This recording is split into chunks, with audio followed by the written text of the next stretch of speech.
it's going to be wrong. And I mean, if he really wants it, he can get anywhere he wants, and that's the final Yeah. message that we have on all of the pages. I mean, encourage people into cybersecurity, push them. There are no limits. You can get anywhere you want if you really want it. Yeah. Do it. Go for Absolutely. it. Absolutely. Yeah. That's the message, right? That I push as well, right? That's the, you know, yeah. I mean, it, I think this is what the spaces are about, right? It's to meet people and teach people, kind of take what you've learned in life and share with the world. And if there's people that you can help, then definitely, I think Yeah. it's what should be, it's what should happen, right? We should be helping others. If we keep all this information to ourselves, I think that's the worst thing that we can do in life. Honestly, it's is not share knowledge. No, that's no. I mean, people must know, and if we They must know, know. we must share. Ilian, can you please put? I will go down to speaker. Can you put Tonya as a co-host? She's my friend, and she will stream, record this, and stream this to YouTube and other Oh, perfect, platforms. perfect. Okay, I will go to. I will down to speak to stop co-hosting. Welcome, Tanya. I'm not sure if Twitter has Okay. allowed me to record spaces yet, so I'm glad you're here if you're recording. Oh, I'm streaming. I'm more of a streamer, but it'll have a copy. So it's actually streaming on my internet radio station. So Social Chats is streaming um its Twitter Spaces right now. But I have the link on YouTube and Twitch and Facebook. But I have the link for people to join in if they want to chat, or they That's can just listen awesome. Like live. you're on multiple platforms. That's awesome. Yeah, I'm a little bit obsessed. It's never enough, actually. Yeah, I saw that you were on two spaces at the same time today, and I thought we have exclusivity, and you were violating that. I will sue you. My agent. That's not It- fair. I'm jealous. I own BTC.radio. Um, maybe we can do Oh something my with God, that. I own I got bitcoins that system. So if you want, if you know somebody who would like to buy it, because I'm not using that, I'm blockchain.ui and IOTA.ui and Ripple.ui and block. Yeah, yeah. I got many Well, crypto domains. we should have a domain space, like purchasing domains and see if there's like legit people. I know that they have that on Clubhouse. They have these let's buy domains rooms, and I joined one of them, and somebody, so I own bulk.biz, bulk.biz, and someone says I gave $50 for it, and I was like, it's a premium domain. I No, paid I mean I was 500 looking. for it. What? How much? I paid 500 for bulk.biz back in the day, and the Well, guy said, "Yeah, give me $50." And I was fuck. like, "Nah, I what? mean, What the I hell?" mean, I mean, I have Bitcoin assistance and anything Bitcoin that whatever. I mean, the base price is like 15,000, and Yeah, yeah, I mean, doesn't matter Bitcoins that uh, whatever Bitcoins that meet. it's that's that's yeah, the mark. yeah. There's a lot of people that want those domains. You should probably put it on an auction. So, like, Yeah, yeah, the like thing is that you should. after Yeah, I mean, I've been after approached. Nick. Hmm. Yeah, after Nick, I once I was contacted by somebody because I was the owner of cryptoimperium.com, and they told me that they wanted that name, and they offered me $600, and I said no, but it was a good deal. I mean, I bought it for $30, I think, or less. So, but I decided to keep it. Yeah. Sometimes it's hard to part with those, but then all of a sudden they give up and they don't want to pay those prices. Um, so uh but yeah, well, even unfortunately I had purchased meta.ca. I think I had posted about it on my Twitter feed, and then the registrar, the domain registrar, messaged me back. I had an email set up. I had a database. I had like the whole bit set up, and they said, sorry, it's no longer available, even though I had everything set up already. They didn't give me a reason why. I posted That's all of the Canada. evidence. Yeah. Canada. Y- yeah, yeah, exactly. Well, Meta.ca. that's a problem. In Canada, there's a guy named Roberto from Brazil. He's a trader of domains, and he told me that he lost all his domains in Canada. I don't remember the reason, but in Canada he had a huge mess, and he's so pissed off. I don't know what's going on with the registration of CA domains, but he had a lot of issues, and he was very pissed off. Yeah, I was like, what the hell is it? Meta.ca? That is awesome. And I think I paid like 315 US dollars for it, which is very reasonable for that. Yeah, I mean it's of course. Well, when did Oops. you buy it? I mean, after or Uh, before Facebook? oh, Yeah. I bought it after announcement too. Wow, that Yeah. was it was a really a very cheap price. Yeah, exactly. And so anyways, they refunded me, and it was just annoying because I was ready to blow it up, Email me at meta.ca, Yeah, that is. Uh, I mean, I would love to have something like that, and yeah, but Yeah. it's But incredible. I got scammed. I got scammed. Anyway, well, Well, they refunded my money, so it's not. I guess well, it's just I mean, we all had a scam. I mean, I have been hacked. We all have been scammed. I mean, nothing is secure. The world is cruel, and there's no security. I mean, everybody can be a victim of any kind of a scam fraud. Yeah, that's absolutely that's the reality. I mean, whoever says that they never had any problem, I would say that I would doubt it. right. I leave it to our host, and sorry for taking Yep. sorry for No, it's taking No, no, okay. no. your This is good. space. No, no, no. Yeah. This is good. I also want to welcome Yor to the stage. Welcome Yor. Okay, yeah, sorry to interrupt you. York is the person, she's from Venezuela, lives in Miami. She's hosting the space in Wow, I'm in bilingual about She's from Minnesota. That's awesome. Venezuela, yeah. Oh, Venezuela. Venezuela. I think you said Minnesota. Yeah, That's why. Venezuela. She's hosting the space in Spanish and English after this one about the same topic, NFTs and security. Hmm. So Yeah, I that's met it. her in It's a the. marathon. Remember in our NFT space, she was there. Yes, I do. Yeah. Yes. I also wanted to just allow all of you to introduce yourselves. It could be as long as you want. Go ahead, Jonathan. Sure. My name is Jonathan. I am just a guy, I guess, a security engineer, phone hacker. I work in the crypto space currently, and yeah, I hopefully can add some value to everybody today. Thanks. That's very humble of you. Go ahead, Tanya. Well, my name is Tanya Schultz. I'm here because I represent Alberto, Alberto Daniel. So he just DM'd me and asked me if I would stream this for you guys. So I said sure.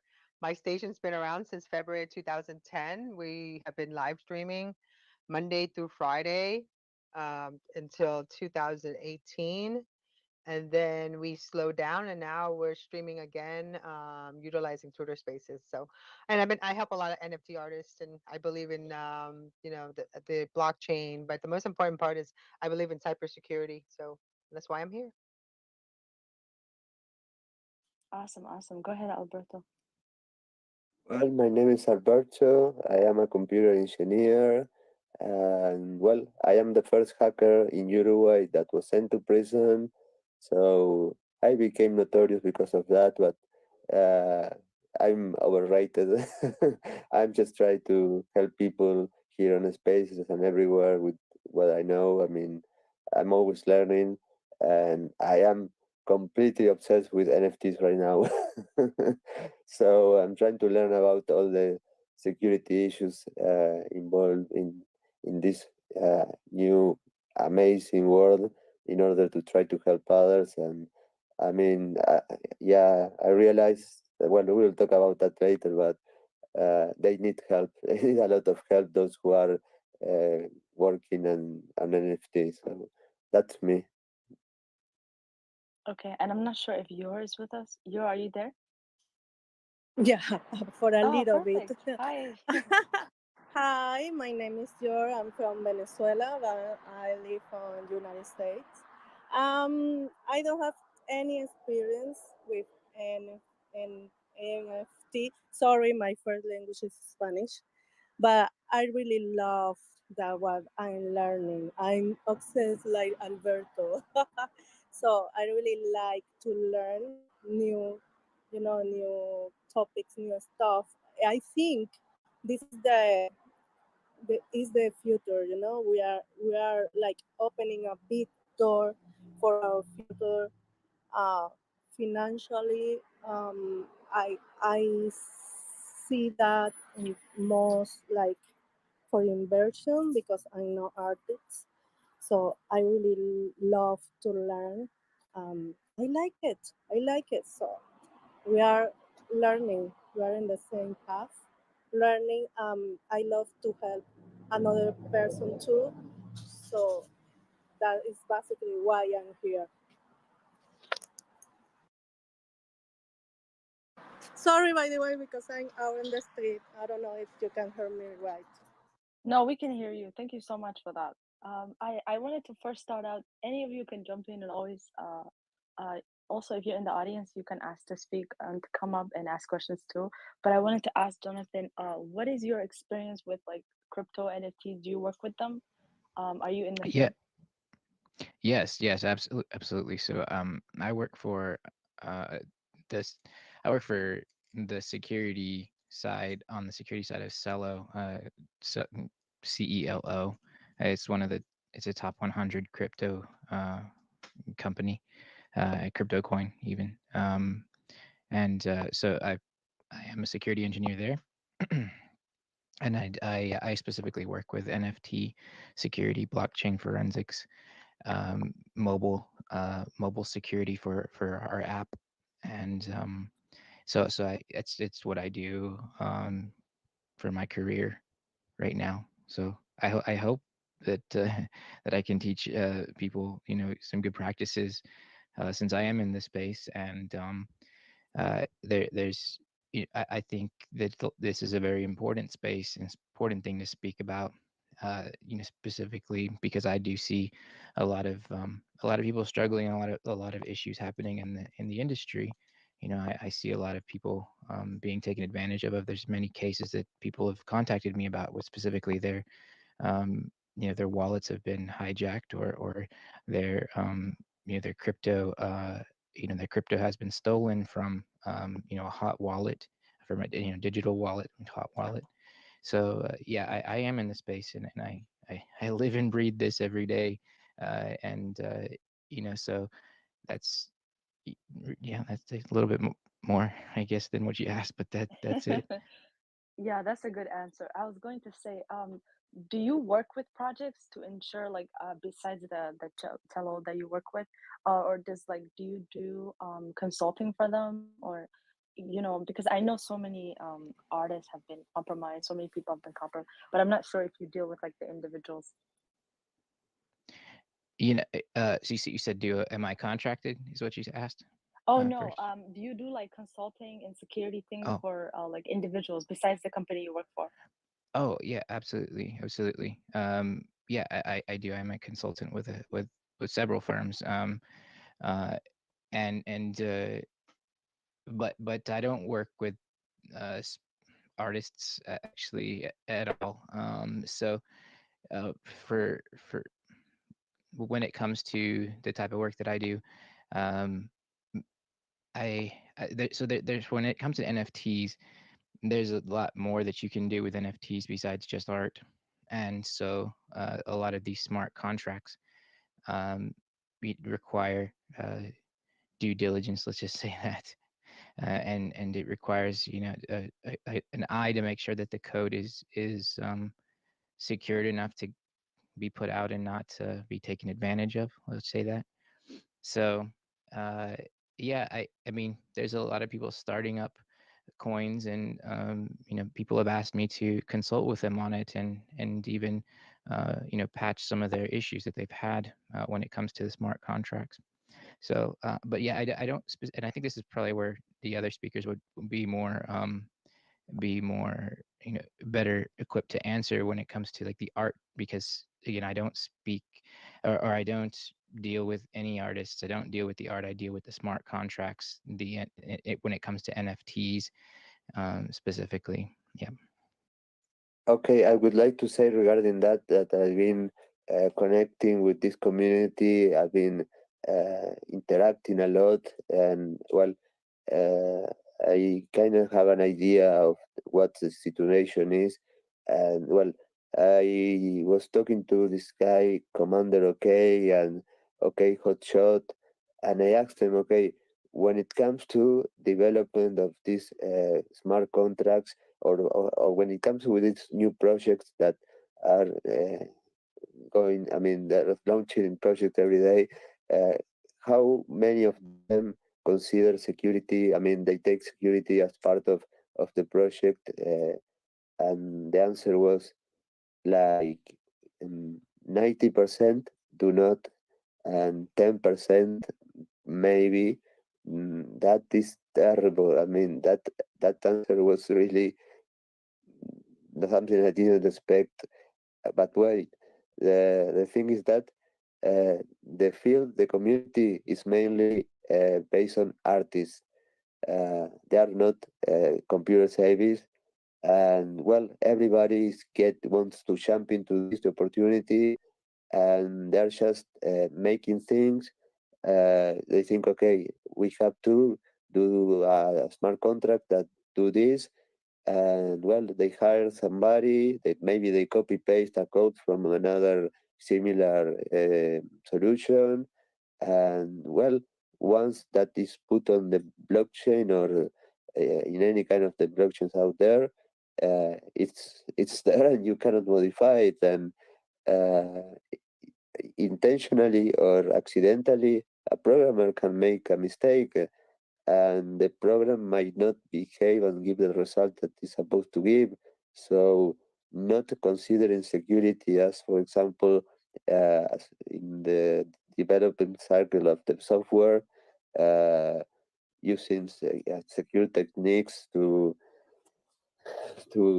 avoid, I mean, certain bad practices when it comes to implementing those things, uh, are something that is for me is a terrible scenario. You are putting out there things, projects that are worth millions of dollars. People are putting their money there, and you don't really know what's the behavior of that, because nobody has actually uh, reviewed that code. And well, uh, the thing is that the teams are made by artists. They hire some programmers that they are not experts, because they don't pay, they don't hire developers.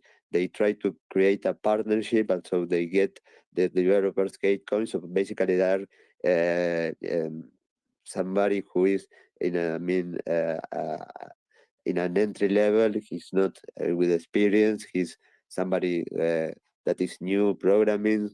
Those are the profile of people that are willing to accept those kind of deals.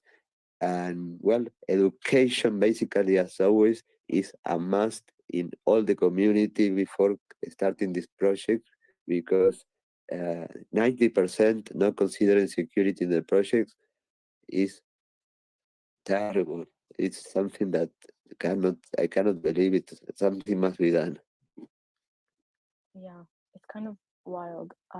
Dooms and Jumani. Do you have something to say, Jumani?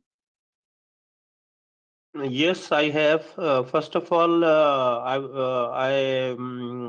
how are you guys all, especially Mr. Alberto, Miss Tony? How are you all? We're great. Good, thank you. So I have a question, and in the answer of that question, I would like you to advise me. Like recently, one guy offered me like some property in metaverse. So how could I check that that property or that guy is reliable one, and I should whether I should trust him or not? So that property is going to be um, is tied to a smart contract, and the so this if do you know if this person has executed any other contracts? Have they sold anything else? Yes, yes, that is a very big housing society, and most of their plots have already been sold. Hmm. Okay, And so you can go to etherscan.io, sorry, and it's where? it's etherscan.io. I will tweet it and Okay. post it on the net. And so I think one of the best things that you can do is to check the validity and then actually check the smart contract to make sure that there's no back doors, or make sure that there's not an expiration for that smart contract, maybe that will end up reversing, something that's kind of goes against DeFi. No, no. So Hold on, please. 1 minute. uh, How could I check all these things? I'm not r- a right, computer expert. sure. So I would ask him, hey, can you show me an example of something that you've sold, and can you give me that hash? Can you give me the transaction hash so I can look at it? And then if it gives you that hash, you can put that hash inside of etherscan.io, and then you can read.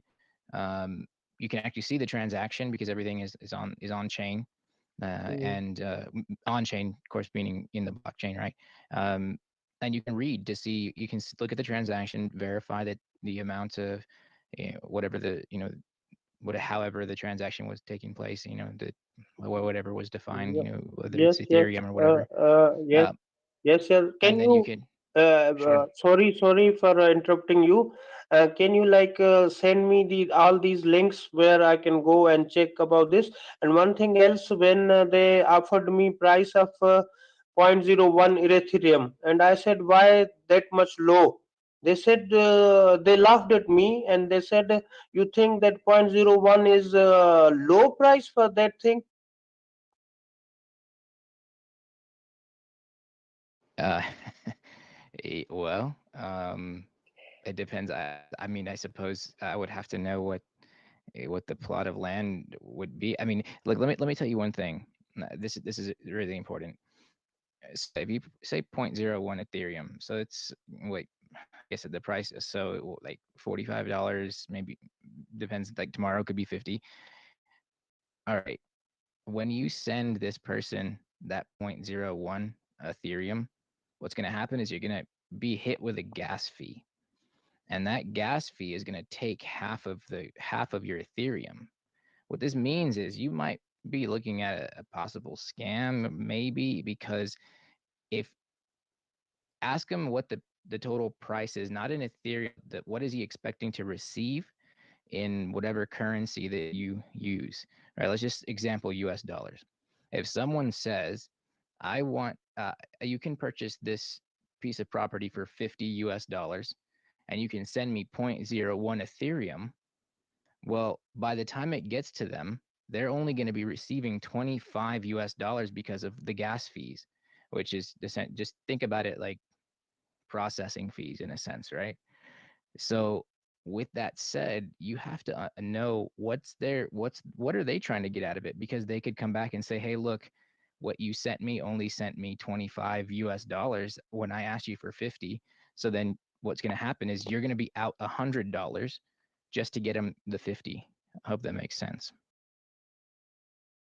So actually, let me go through the whole scenario. They have their own crypto in their metaverse that is known as gas coin. So I'll through this point zero 0.01 Ethereum, I would buy some gas coins. Then I'll pay those gas coins for that piece of land. Oh, okay. So you're purchasing their own coin and then paying them in their coin. If am I following you? Yes, yes, yes. You're right. Oh, um, Okay, of course, that I said may I ask you a question? Sorry. Why is he giving you that? What's the reason? Okay, thank you, Ilan. The That's back, actually yeah. yeah, the back. Uh, so Yes, so we were, yeah, so we can back actually go channel. back to the yeah, we can actually Yes. go back to the beginning. So what can someone do help secure their transactions on the blockchain? Like whether it's NFTs, crypto, like what can they actually do? Like what steps should they be taking? sure. Uh, this one's a little. So this Yeah, is sorry, it's too broad. there's a lot. Yeah, it's very broad. Yeah. So let's start from the beginning, right? There's several ways to. Although I don't specifically deal with the art, which is the what people would generally say would be the NFT, right? So that's NFTs are supposed to be scarce, by the way, right? There's not supposed to be a lot of them, and but they're powered by smart contracts, and so that's the side that I come in, and so there's always code attached to this piece of art. Let's just say.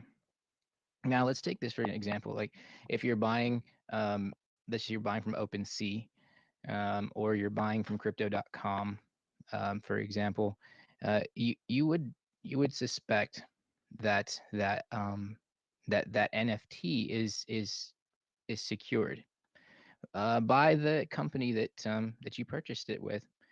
Uh, Now I understand, and I've seen a lot of cases where NFTs have been stolen, even by after purchasing with Crypto.com and OpenSea, and they do have these larger companies do have policies that will refund you, or they'll actually investigate. So that's a good thing, right? But uh, I suppose this is the tough part because not everyone can read the code and not everyone can understand what's actually in the smart contract and what it says. And so there's a couple of things. There's smart contracts that have immediate execution, meaning if you buy from OpenSea, then you expect to receive your NFT, and that's instant transaction. It's immediate. Then there's other smart contracts. Again, you're buying a piece of art that have other conditions. They're not instant. Now, the challenge is that these when people are posting their NFTs, um, on these let's say OpenSea or Crypto.com, for example, um, modifying the code uh, to your advantage is something that can be done, and there aren't enough people actually reading what's actually in these NFTs. With the smart contract behind them, and that's really concerning because anyone can submit a piece of art, and you can trust that artist, but their engineer could have put something in the background that could actually reverse that smart contract and reverse the money and or invalidate your NFT. And it may not, because if you purchase from a company like OpenSea or Crypto.com, I mean you're more secure than you are on smaller exchanges, but it's just more of a headache than anything.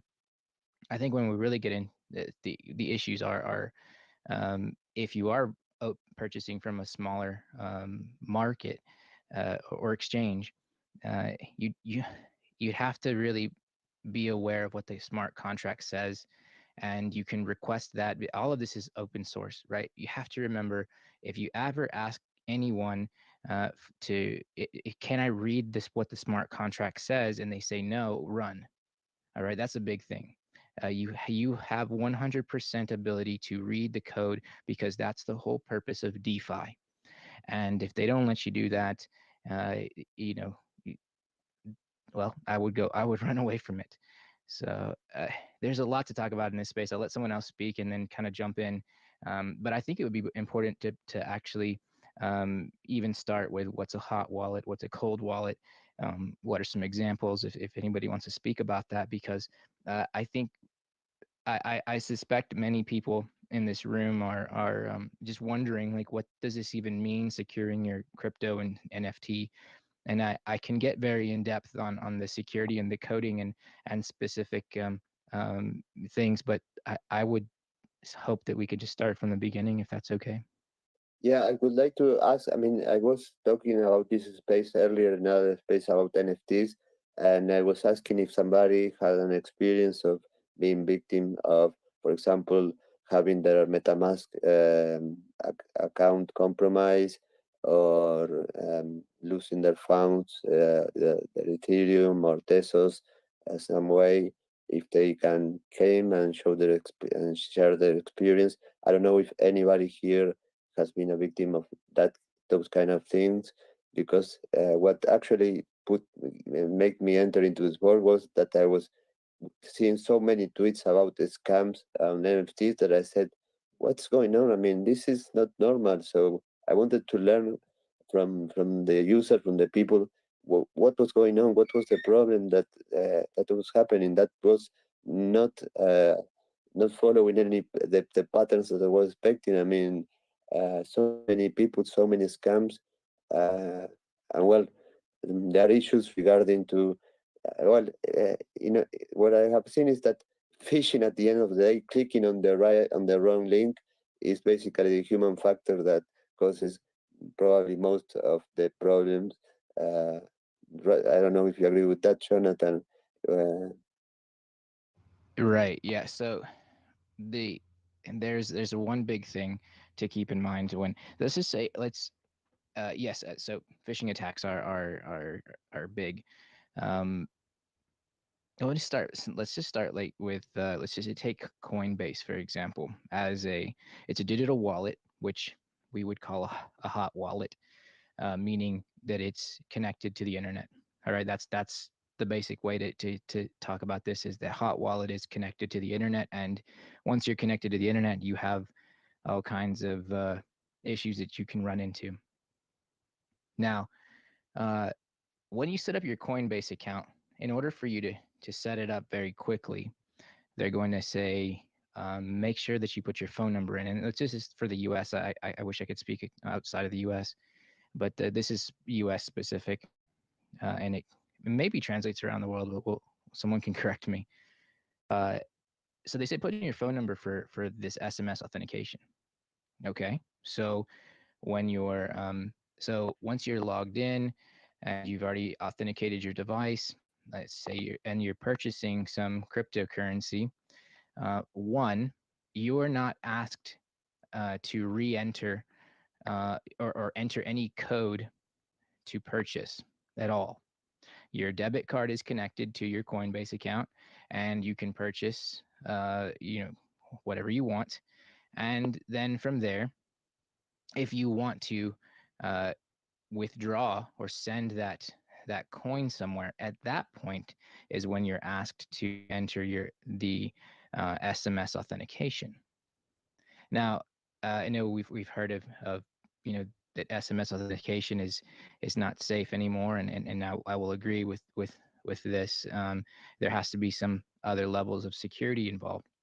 But here's what's really interesting: is if you go actually log into your Coinbase account on the web and you go to change that SMS authentication to, let's just say, using a Google Authenticator or some other authenticator app that randomly generates a number for you, um, and and when you select this, let's just say Google Authenticator to withdraw, what happens is the the button that said SMS authentication that you had before, it turns yellow and it says caution, SMS authentication is not secured. And so it's really funny because I noticed this and I'm thinking, wow, you are really just trying to get people to sign up for your services quickly. And you're putting them on a known, you're putting them at risk from the jump. And it is so interesting to see this. In fact, I'll take a screenshot while while we're in the spaces, and I'll post it in my feed because it is very interesting to see that they specifically know this is not a safe practice, but only until you change that method will they acknowledge it. So I kind of wanted to share that little piece, and then somebody else can speak on it while I'm actually taking the screenshot. yeah, it's amazing. and I have an account on Coinbase, but I don't have anything there, so I don't access. And things changed a lot since I created it. Do they allow things such as hardware keys as UBIT or something like that? Yes, they do. They have authenticator. They have a security key, so which would be, yeah, I would recommend a UB key as one option. And so if yeah, if that's where you want to hold your key. So, but I guess then, if we can continue to speak about more hot wallets and security issues, and then, going into cold wallets, it's a really cool space too. Yeah, but I'm about to take this. I was just about to ask. So for most people, they probably are just dealing with a hot wallet. And so you said that hot wallets are connected to the internet. So cold wallets are not connected to the internet. And so should people be using both, or should they minimize their use of the hot wallets? Right. So hot wallets um, can be a little tricky if people have never used them before. And mm, I mean, there are some really good options. But so let's think about this. So uh, I think for the everyday person, um, and just to be realistic, just for even someone that doesn't want to deal with, you'd have to carry around a separate device if you transact with Bitcoin a lot, right? A Lipple Titan is a good. It's I'll tweet it out. I've got a lot of things to tweet out. Let me tweet this out for us. This is one of the cold wallet. We'll give you a second. Sure, sure. So, and I'll tweet it out here in a second after I'm speaking, do this thought. But so let's just say if anyone ever says, "Oh, this cold wallet is great because it'll, if you need to connect it online, run." Your cold wallet should not be connected to an internet source ever, right?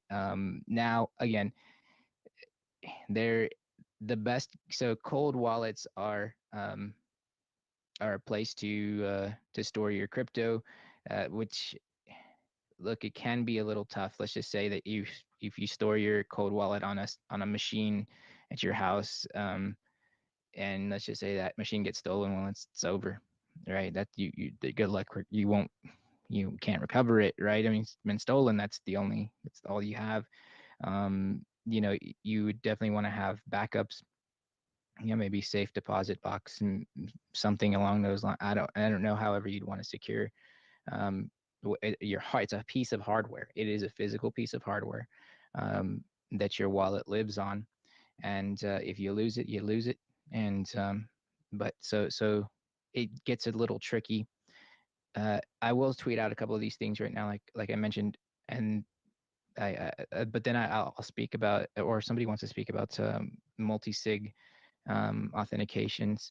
That would be cool too. So that adds a little extra, security. It depends on the type of transactions that you're actually making, right? You may want to have, taking when you're taking large amounts out, or even if you want to, for some reason you want to have multi-sig authentications for, $10, $100, or well, USDC, right?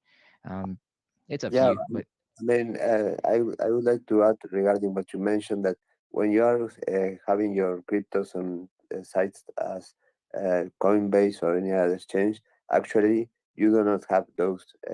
You are not really having those cryptos in your hands because the private keys of those cryptos are in the exchange in order to be able to do the transactions.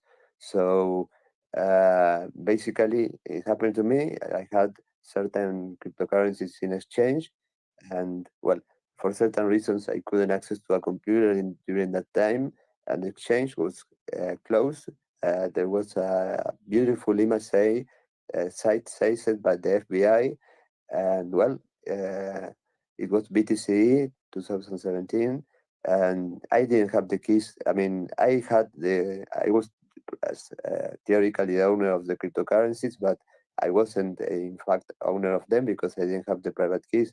So a good recommendation, unless you are a day trader to call it somehow, and you are constantly doing transactions all day.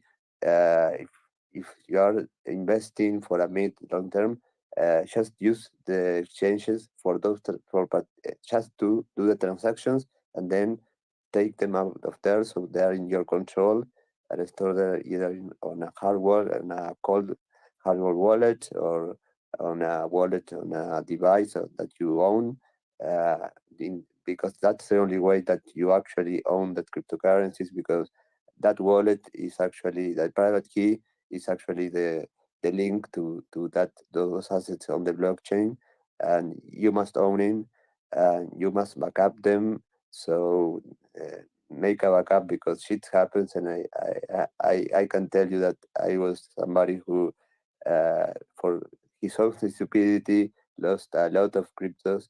Well, I learned I learned many things from that. Uh, well, uh, in the ledger, for example, of the cryptocurrencies, uh, hardware wallets, you get them, and you have a recovery sheet. You have to enter 24 words to recover the the contents of it, in case it is damaged, stolen, lost. So if you lost them, you can get the same device, and with those words, you can actually get those cryptos back to. You can get those wallets back. So do not ever store the wallet and that card in the same place, because I had them in the same place, and those things were seized by certain agency in the world. And bye bye cryptos, bye bye wallet. That was my stupidity, because it was a risk that I never saw coming. And those risks that you don't identify are the risks that kill you. Never expected that, and it happened. So uh, yeah, make sure that you do that. I mean, the private key of any wallet is basically, it is are basically the value. I mean, if you lost that, you lost the crypto. So you should protect that as much as you can. Thank you so much for that reminder. It's so important. I know Dooms had a question, or she has her hands up. Go ahead, Dooms. Yes, I do have a question. So I don't really know what's the difference between a cold wallet and a hot wallet. So if someone could explain, please. Well, a cold wallet is a wallet that is not stored in a, is not connected to any. It's actually an independent device that is just its only purpose is to store the private keys of your wallets, and it's not attached to any other device. So it's basically just to store, uh, isolated from anything, your wallets. Uh, you have many different options of cold wallets that basically hot wallets means that they are actually online connected, and cold is not connected. So any solution that stores the cryptos in a way that you don't have that with any connection to the internet, or to any network, or to any device, are cold wallets, which means they're, I think it's called because they are not with the heat of being with power uh, supplying them, so disconnected basically from anything. Uh, and hard wallets are the wallets that are actually running and are out there, connected and exposed to to any network or any system or computer. For example, I have an IOTA uh, hard wallet on a PC, and with a few IOTA coins, and well, the disk of that computer broke down, and bye bye IOTAs. I again, my stupidity. Uh, I didn't have a backup, so goodbye IOTAs. It was that, in that case, it didn't hurt me, because it was really a very low amount of that, but I can tell you that I have lost. You can list me the top 10 cryptos up there, and and I can tell you that I have lost all of them. So uh, yeah, in many different ways. I have learned. I have lot of experience of uh, losing my crypto. So I'm an expert on that. Thank you, Alberto, and I love your honesty. Yeah, yeah, thank you so much. I wanted to ask Jonathan, I don't know if you answered earlier, but what can people do to, I think you already answered though, but um, like what ratio should be they be dealing with a cold wallet versus hot wallets? Like you said, majority of people wouldn't be carrying around another device, so that makes sense. What's like a good rule of thumb to have?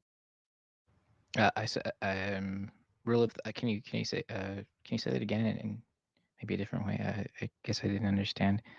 I know it's like because I think you semi already answered, but majority of people have, from my understanding, I have not done any proper research, but from my understanding and my friends, they kind of leave their crypto on the exchanges, which is not the safest. And if they do use wallets, it would be like MetaMask and such. So, what do you think is like a good rule of thumb where they should probably be at least have a cold wallet, or is there like a amount that they should be eyeing, or it doesn't matter from $0 up to whatever, have a cold Yeah. wallet? So, this is I think this is dependent on the individual and their how comfortable they are in the space, because uh, and I just posted, by the way, the Coinbase the Coinbase thing that I was talking about. We appreciate you live tweeting and also being in this space. Yes, no problem, no problem. And I'll post the cold wallet here in I a have second just too. posted on the nest. Okay, yes, thank you, Alberto. Oh, perfect, it's up there. Yeah, so look, this is for one, I don't want to scare anyone away from crypto, right? It's not the point, right? It's education, and this is important, right? So even in the picture that I tweeted out right now, there's a few options, right now. Um, the one of the things, and you can actually see, this is a screenshot of, like, one of the accounts that I have actually, and you can see that my current method is an authenticator. It is annoying to keep around a YubiKey. You have to have a YubiKey around me all the time. I mean, it's so frustrating. Um, and that this is kind of like the state of our security right now. I use a YubiKey. I definitely use a YubiKey, and I have several YubiKeys stored for several different things. But for me, I don't use Coinbase. I don't have. I think I have of like 48 USDC in there right now, something along those lines. Um, and then the two-step verification is what the picture says at the bottom of any amount of cryptocurrency. So like I add a little bit of extra layers on here for security, and I feel comfortable with it, right? Text messaging, I know I've exploited this myself, right? I've exploited text message um, vulnerabilities for my job, right? I get paid to find vulnerabilities in mobile. That's what I've been doing for close to a decade professionally now. And so you know uh, you know uh, people should not be scared of these exchanges, but definitely change the method of authentication from you know don't use text message. You can see it says moderately secure. And actually, it's funny, I should have taken a screenshot before when it said not very secure or not secure, I think is what it said, something along those lines. They kind of changed up the wording since the last time I had checked. But use the authenticator. It's easy, right? So you go to the App Store and you download Google Authenticator. Yes, there's exploits for these, right? um and there's you'll find them, but in on a mass scale, um it's yet to be seen, right? Individually, for sure. right? Targeted attacks or research purposes, you're going to find a lot of articles on this, and researchers are trying to find better ways. And this will definitely need to be like a whole nother room for Varus. But I promote Varus uh, coin, and the way that they're securing. Uh, so it's just awesome. We can get into this pretty deep, and actually, I think it would be cool to have um, a few, like the lead dev, even Michael, even in on a space to kind of talk about. I would love to set that up. Yeah, Yeah. he's amazing. I think it'd be cool. He's one of the people that I follow. Actually, is Michael, and you can see him lead dev for the Varus project. Amazing. And there's a couple other people from the Varus project actually. That's Concilius is one of the people I follow too. Um, and so if we invite these people and met another space, they'll kind of give you more of a in-depth, and they can give you a high level uh, explanation of how Varus is actually aiming to change the way that we um, secure our crypto NFTs, smart contracts, metaverse. It's truly amazing what's happening in that, and there's a huge following now too. I mean, just people are grabbing onto what they're creating, and I believe it will change the world in as far as security is concerned. But for now, until the other a lot of people fully adopt what Tavares is doing, uh, then we do have what we have. We have, let's just say, we take the picture again. We have the Google Authenticator. We have Authy. It's Authy is another one. Authy. You can download from the App Store, and then you have your, of course, your secured key would be like a UB key, for example. And they have, so I have a NFC UB key. I'll give you an example. So it is like it's a UB key. Either can be just NFC or it can be USB NFC. It could just be USB. And for your smartphone, you would just you would tap the key and hold your thumb on the center, in the center circle for this UB key, and then it would authenticate to your device, and it would allow you to transact. It's very simple, easy to use key. So I would recommend it if, but the amount that someone feels comfortable with is up to them. It could be $50, US, say USDC, right? It could be any amount of cryptocurrency that someone feels comfortable with that you require this authentication, and it's available. You just have to go into the settings and change them, and make sure that that it's set. And but don't be scared of these exchanges, especially exchanges like this. I've had issues, right? I've had issues before, and these exchanges, it's small issues, right? Small little, like my transaction failed, got lost somewhere on chain, and they refunded, and they have they have policies that it will help you out. They're not just going to take your money and run. So don't be scared of this. Just make sure that you do change from SMS, because that is where the phishing attacks come in, right? These SMS, and the thing is that there are organizations that specifically, they'll call you up and say, hey, we just sent you this authentication token. Can you give it to us? And we'll send you a free gift card, which in fact they already have access to your, let's just say they have access to your Coinbase account, and they're phishing you. It's a spear phishing attack. They're phishing for that auth code from your SMS, and people are falling for it. And I'll go off mic and then post that article as well. So I have a few things to post. Thank you. Yeah. Awesome, No. awesome. Meanwhile, Did I would. Tanya or Alberto? Yeah, I would like Go ahead. to say that.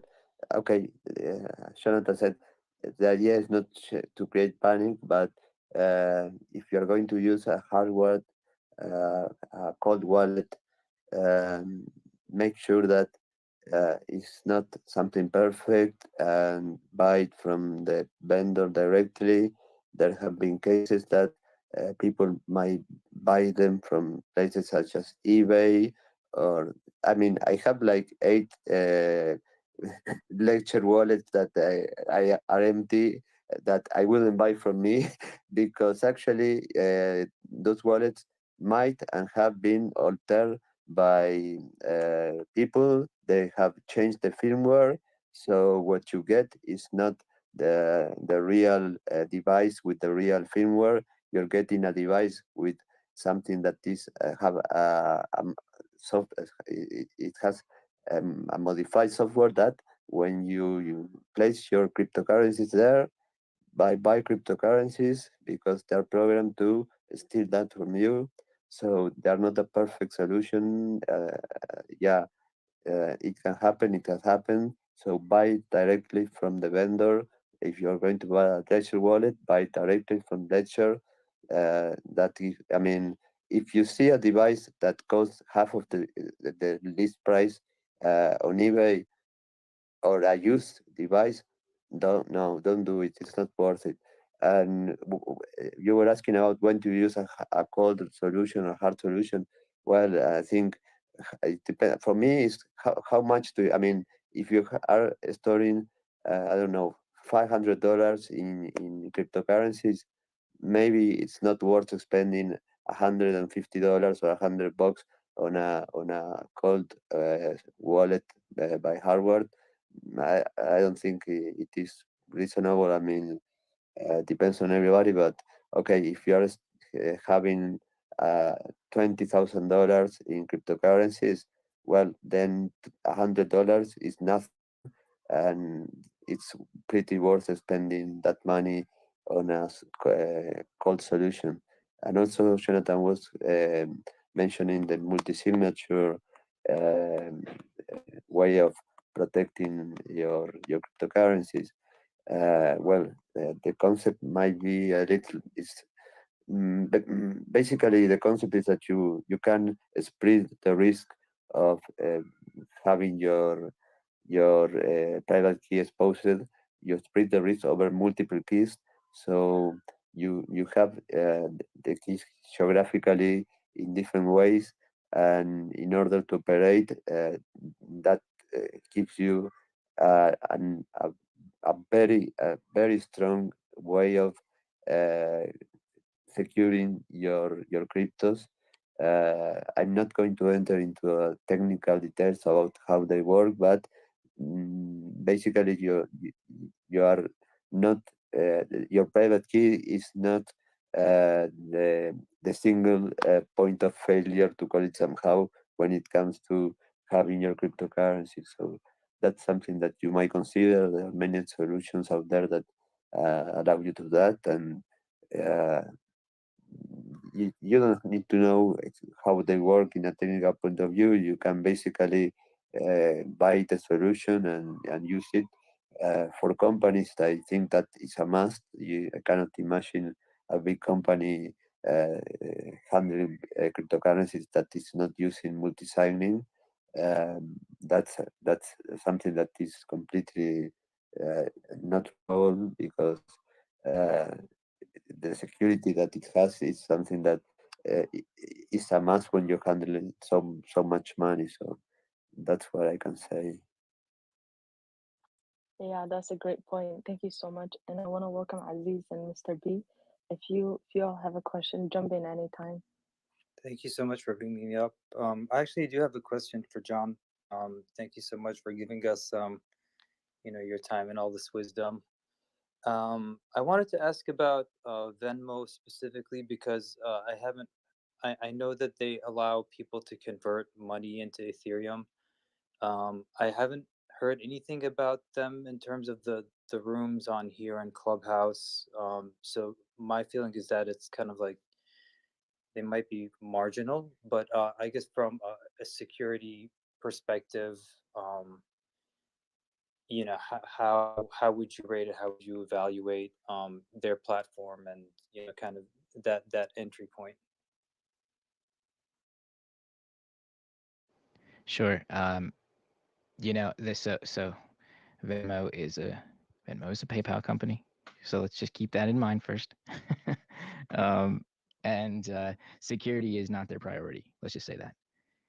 Um, I have purchased crypto from Venmo before. Um, this is these are the one these are I guess I don't want to say that these are the ones to stay away from, but okay, I'm just gonna say stay away from PayPal and Venmo cryptocurrency buying. All right, so uh, I can tell you this: being at the top of HackerOne and seeing a lot of the like PayPal slash Venmo, they had some of the biggest payouts for vulnerability. I mean, they are just kind of leaking with issues. It's kind of one of those things. Let's just get this out. Let's just make things happen, and that's it. Um, Unfortunately, and this is my professional ad, advice and opinions. No, sorry, not opinion. Professional advice is not even an opinion due to the fact that I have, I have exploited many things with PayPal, and even some things that they refuse to acknowledge were exploits. But one of the examples I actually use, PayPal slash Venmo, is when I actually teach, ethical recon and ethical hacking. I use these services as jump points for this is what not to do. So that is something that I would definitely say to stay away from. There's a lot of other options when it comes to better security. Crypto.com, Coinbase, of course. There's Gemini, which I love Gemini. Uh, you know, Abra is another great one. ABRA. Um, there's a lot of good exchanges out there that will actually, um, if there is something that I always tell people, if there's something that you feel like just in your gut doesn't seem right, or if you have that question because the security is just not, you may not know much about it, but you kind of have this weird sense, go with your gut and maybe look for another solution or ask the questions here, right? For sure, because I definitely don't want to lead people down this path of everything, is it's, okay to use, and it's not, right? I think that there's more Venmo. There's so many Venmo hacks that come out every single month, and again, you can actually go to HackerOne.com. Actually, just search on Google HackerOne.com space Venmo space PayPal hacks, and you'll actually see full write-ups of how people are stealing money from accounts or phishing, just impersonating your contacts, and then taking the crypto from you. I mean, there's just so many different ways when it comes to these social sharing, apps, social currency sharing apps, I suppose you could say. But hopefully that answers your question. I would recommend against it. Yeah, for sure. Loud and clear. Thank you so much.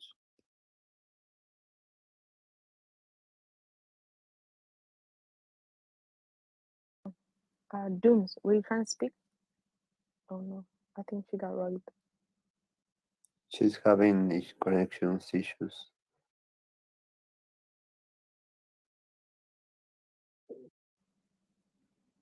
Welcome, Luke.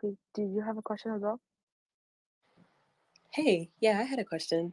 I've been staking some cryptocurrencies on different exchanges like Kraken, Coinbase, and I'm curious about how storage on a cold wallet works with staked currency, if that's even possible. And if not, what's the recommended approach?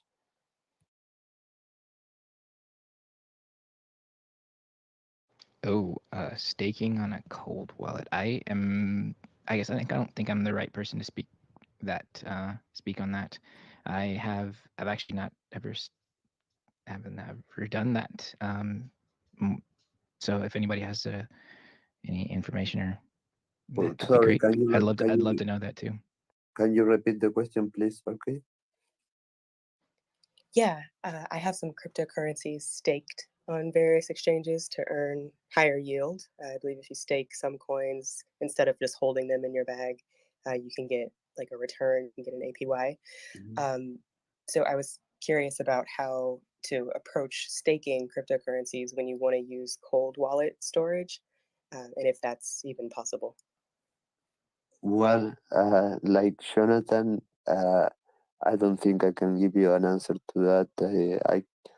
I might have an opinion, but it wouldn't be professional to tell you because I am actually not not sure about if what I think is correct or not. It's a very interesting scenario that I have no experience with that. I have never used something like that. So sorry. I Yeah, I'm curious because I mean, what happens if that? What happens if you lose it? Yeah, that's a really great question. I wonder if anybody in the audience has an answer to that because I mean, you're kind of, the point of staking is right, is you earn the yield, but also, I mean, uh, it's, I mean, how do you verify that you still have that wallet? You know, I Yeah, I think Ashler might have an answer. Ashler, are you familiar with this? Um, I sort of almost had an answer and it's kind of just slipped my mind. I'm sorry. Um, hello Did you all, forget? and hello from Australia. I'm just waking up. Um, I'm gonna research I, this while we're talking because this is super interesting I, question. Yeah. it is, yeah, it's a very interesting question. I mean, a wallet is a wallet, and so, but yeah, when it's cold, it means that you have taken it offline into, yeah, yeah. I don't have the answer. I don't have the answer right now. I, Yeah, my knowledge on staking is very minimal. I wish I even knew. maybe just googling it, your answer can appear. It's just as simple as that. Should we make up an answer? No, making up This an is answer. I No, would no, definitely like that's to not know the never. answer to Never that. make That's up a an really answer. good question. Just Really good Google question. might Yeah, tell you something. But Luki. I feel like Luki would sue us with the quickness if it doesn't work out. Dominic, you have something to say? Let's see whose Oh Google yeah, go Phone ahead, is the Dominic. best. Hello. Can everybody hear me? Yes. Hi. Yeah, we can hear you. First off, I just want to say thank you guys. I joined the Twitter space yesterday and had a great time. But I want to direct this question to Jonathan, I believe. So I own, like, on my iPhone, I have, Coinbase, Coinbase Pro, Gemini, and Crypto.com, just because obviously cryptocurrency and all that good stuff. However, because of fees and because of security, like I believe a few months ago, Coinbase got hacked, and I just looked at your Twitter, and you brought up how, like, Coinbase, like, there's something wrong there. What exchange or what platform is okay for me to buy crypto on? Is there like an absolute best kind of platform, or are there multiple platforms that are good? Like, because I don't obviously want to, the whole point of this is security, and I just don't want to waste the money that I have on something that's just going to be taken away from me. It wouldn't make sense. Yeah. So, if you're going to be purchasing crypto, I would definitely stick with these larger exchanges. So, for example, um, if there's a mass, let's just say, a mass vulnerability that allows a bad actor to actually take funds from the exchange itself, which has happened on a lot of exchanges. It- let's just say these larger ones like crypto.com, Coinbase, they unless it's a huge attack and they steal, I think there's even contingencies, right?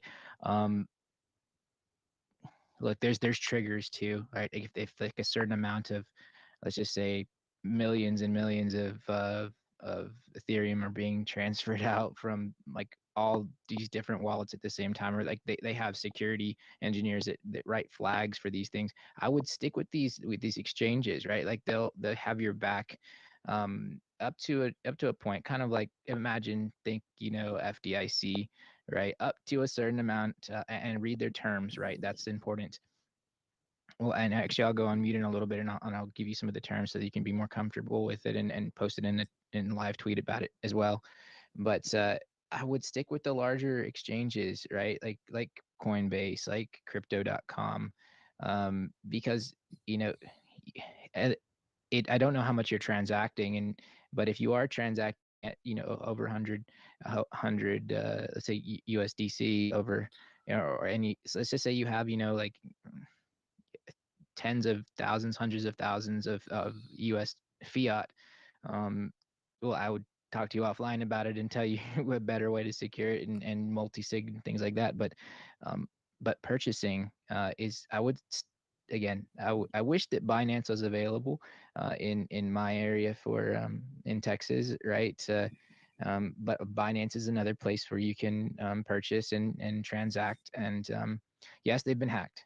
They have been hacked, as everybody has been hacked, but they're still up and running. There are contingencies and things now in place. I hope that answers your question, but I will actually look up these Yeah, I would like I would like to for say sure. tell about my experience. Uh, the scenario, I mean, living in the United States and living in Europe are different.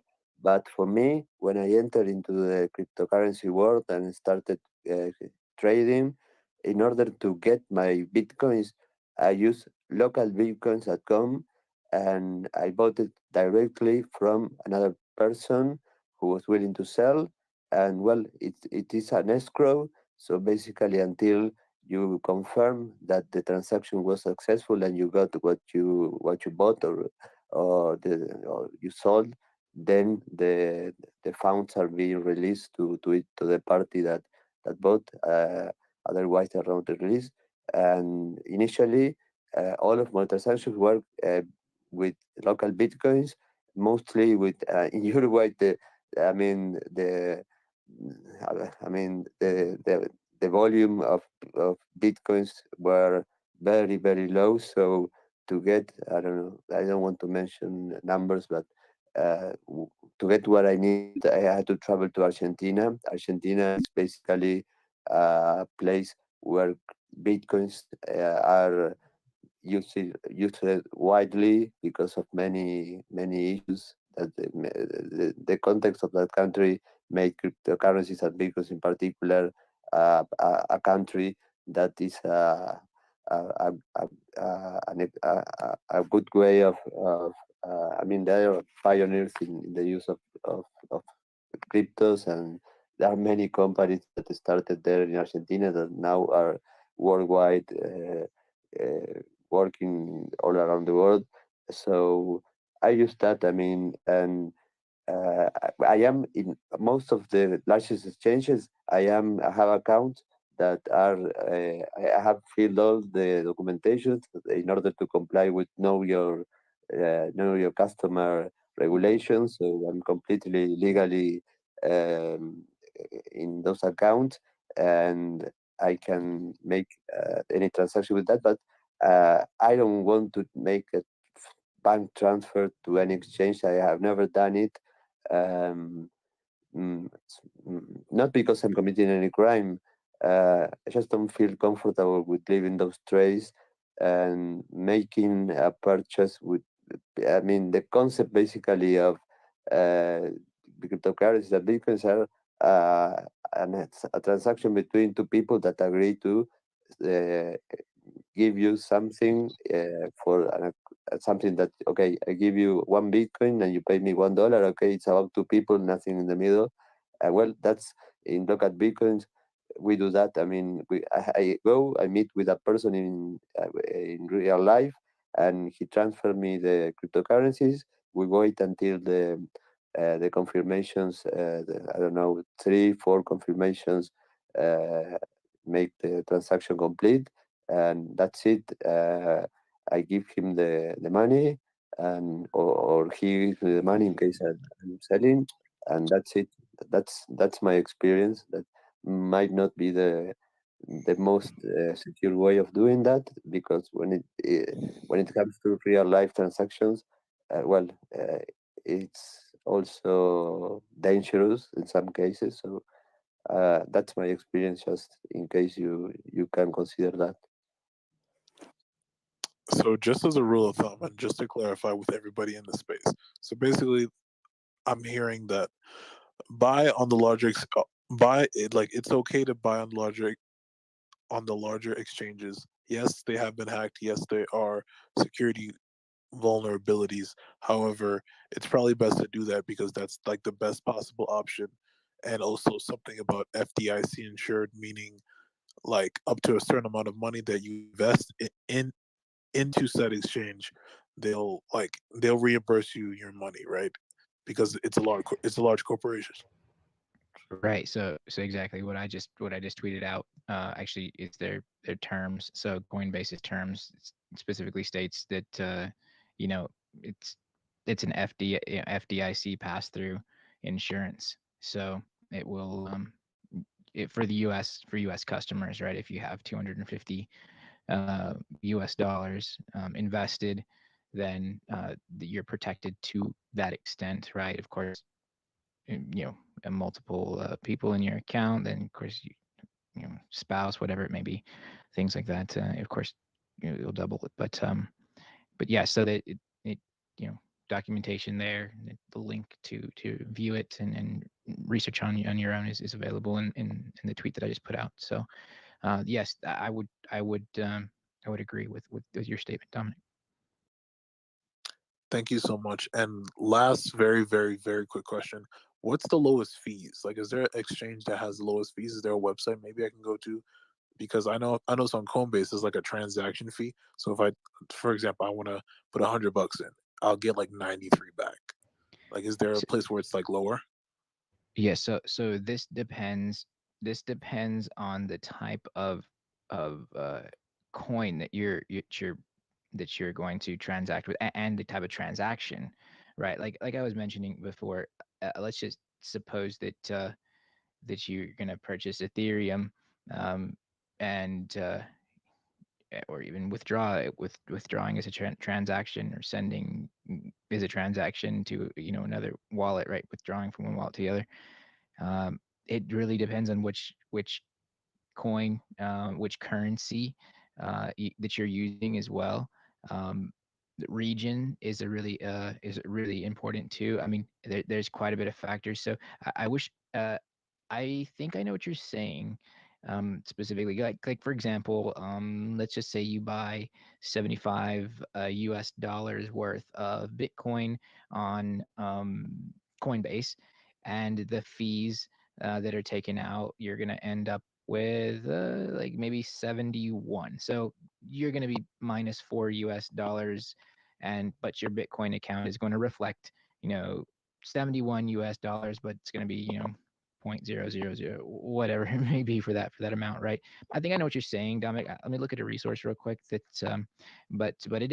I do want to say that it generally depends on the exchange, the coin, and then regions. But I hopefully can post a resource and something comes to mind. So yeah. Okay, so it's like a bunch of different criteria. It depends on your location, the exchange you're using, and maybe some other factors, right? It's a little bit complicated. It's not. Well, I mean, I don't want to make it too complicated, right? Because again, just the scenario. Let's just take Bitcoin for example. Just BTC. Like I said, let's just say you're using Coinbase, right? And you buy 75 US dollars, US, fiat of Bitcoin. You're gonna come out with a little over 71 um, US dollars. Um, you know, that are going to amount to the Bitcoin that you have, right? So it's not too complicated. It does just take like one exchange at a time, right? So, um, but I think where it's going to get really, it can get confusing or complicated is when you start transacting with Ethereum and ERC20. I mean, this is where it gets a little crazy. But if we're sticking to just Bitcoin, it's not too bad. I can post some resources that'll tell you like this, like a Coinbase fees like 99 cents, and then they have other transactional fees that they don't tell you really. But anyways, yeah, that's, I don't want to make it too complicated. I don't want to scare anyone off from this space at all. you know. Yeah, and I just Awesome. want to Thank you for your add, time. yeah, Dominic, Coinbase is notorious for having high fees. So I always hear that complaint from people. So what I do is sometimes we use KuCoin like when we are teaching people as well. And so if you send like instead of sending ETH from Coinbase to your KuCoin, for example, you can send like XLM, and the fee should be way less. So like Jonathan was saying, sometimes it depends on all that stuff. So are you saying buy on KuCoin? Oh no, this is the instance where someone has Coinbase and then they're sending crypto to KuCoin, because KuCoin just has a more of a wide array of crypto projects to choose from, because Okay. Binance isn't available for a lot of US states, and I know US Binance exists, but some people just don't have that. So then they'll use their Coinbase to send crypto to their KuCoin. I don't Okay. know if you've used KuCoin before, but most people I've send. heard of it a lot, but I just didn't touch it because I didn't know what to do with it. Yeah, it's an exchange. Yeah. Cool. Thank you guys. So what was the specific question around cold staking? Oh, I think Luck. Let me invite Lucky up again. It's like, is it worth doing, or is it what was the actual question? Lucky, what was your question earlier? Yeah, my question was if it's possible to stake and still use a cold wallet for storage. Like, how could those two play well together?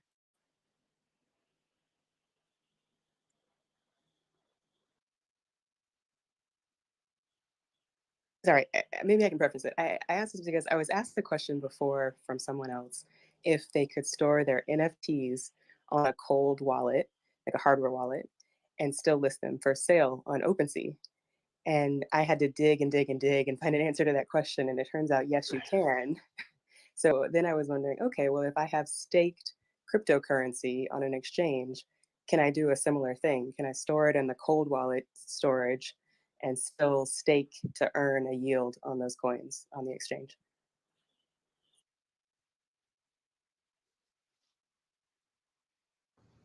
I wish That's I had such a a good question. I wish I had a crickets sound effect. That's a Same, good one. same. I wish I I had that. really like. I'm just over here thinking. I mean, how are you gonna, if you sell something and like, or you have an NFT that you're trying to sell, like the smart contract. I, I don't. Just confused. If you lose it, what happen? I mean, you can't. I mean, it doesn't go through because it. What the heck? I mean, I need some uh like a cold wallet expert. I Yeah, suppose. sorry. Did you say You that you know. asked somebody and they told you that you can store your NFTs on a cold wallet? Yeah, I have a resource that says you can use the Ledger Nano cold wallet storage, or any cold wallet, right? And store your NFTs there. Then when you're connected with your cold wallet, you can list them for sale on OpenSea, and the wallet no longer I'm has to be getting connected for the sale to go through. But everyone's Wait, still there. It's well, like, yeah, a what cold you can. wallet connection. I don't know what does that mean. Cold wallet. I mean, Yeah, connecting your cold wallet to the internet is, it kind of goes against all practices. Yeah, So, it's against uh, the definition of not being yeah, connected. But yeah. well, so To the whole point is that you're taking a particular currency, a certain amount of it, and putting it into storage, where you could be storing it on exchange, you could be storing it in a hot wallet, you could be storing it in a cold wallet. Wherever it is, you can still stake on that. And so cold staking means that it's inaccessible to anyone else, but you can still uh, have set it up to do the same thing. It's basically it's just sitting there. It's like having a bank account and you've put it in there. yeah, but when it comes to NFTs, I think what I mean, the NFT, I mean the digital asset itself, uh, it's a store. It's not on the I blockchain don't. I don't. normally. I mean, what you can store on a wallet, mini wallet, is your Ethereum wallet. That is basically what gives you I mean, proof that you are the owner of that. But the NFT itself, I mean, the piece of art, the video, the audio, the book, it's a store on. It's not a store on the blockchain. It's linked to a certain place, probably distributed to Yes. avoid. I mean, you're not going to store it on the Google Drive. You link the content to other solution, but for storing a digital asset on the blockchain is it would be very expensive in terms of the, the size of, of doing that. I mean, it's something that would be not not cheap at all. So the NFT is actually not on the blockchain. You have basically the information about it stored on the blockchain, not the NFT itself. So I don't see how you can store actually the NFT, the picture, the photograph on a ledger wallet. I cannot basically see that. Yeah, I think Yeah, cold storage is not about storing the NFT. Not. It's about that's a layer above. We're talking about the currency underneath that, right? Correct me if I'm wrong. I mean the NFT itself is like a link on chain Yeah. that goes to the NFT, right? So, I mean, So we're talking about yeah, putting NFTs into cold storage.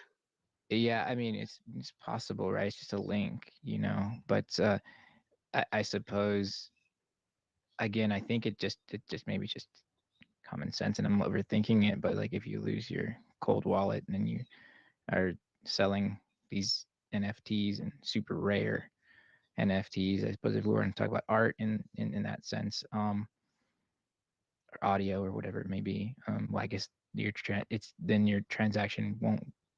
You have to just kind of you kill the actual transaction because you don't no longer have that wallet to transfer that over. Maybe it's just as simple as that, and I'm overthinking it, but it would. I think it's interesting. Really, I'm going to reach out to some people and see what they say about that for sure. Yeah, thanks a lot. I shared the resource, FYI. I took a screenshot. I can add the link underneath, but there's a screenshot there from where I found the information about the NFTs. So again, this is just knowledge I was hoping to understand for staking cryptocurrencies, not NFTs. Um, but NFTs is the example I'm using where that's possible, or it looks like it's possible to store them or to store some representation of them on the cold wallet and still sell them on OpenSea.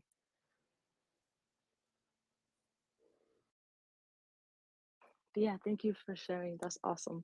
That's a good problem though that you asked about. I had no idea as well.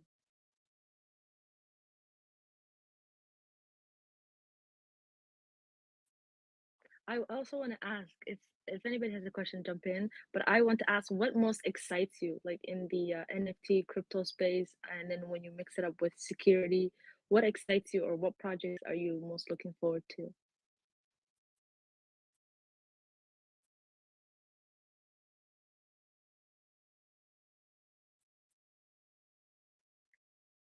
Well, Everybody meditating. unfortunately, I haven't came. Actually, what worries me the most is that I haven't seen any project thinking about security. So I haven't been thinking about solutions. Well, yeah, okay. I will tell you this. I have the idea of selling exploits as NFTs.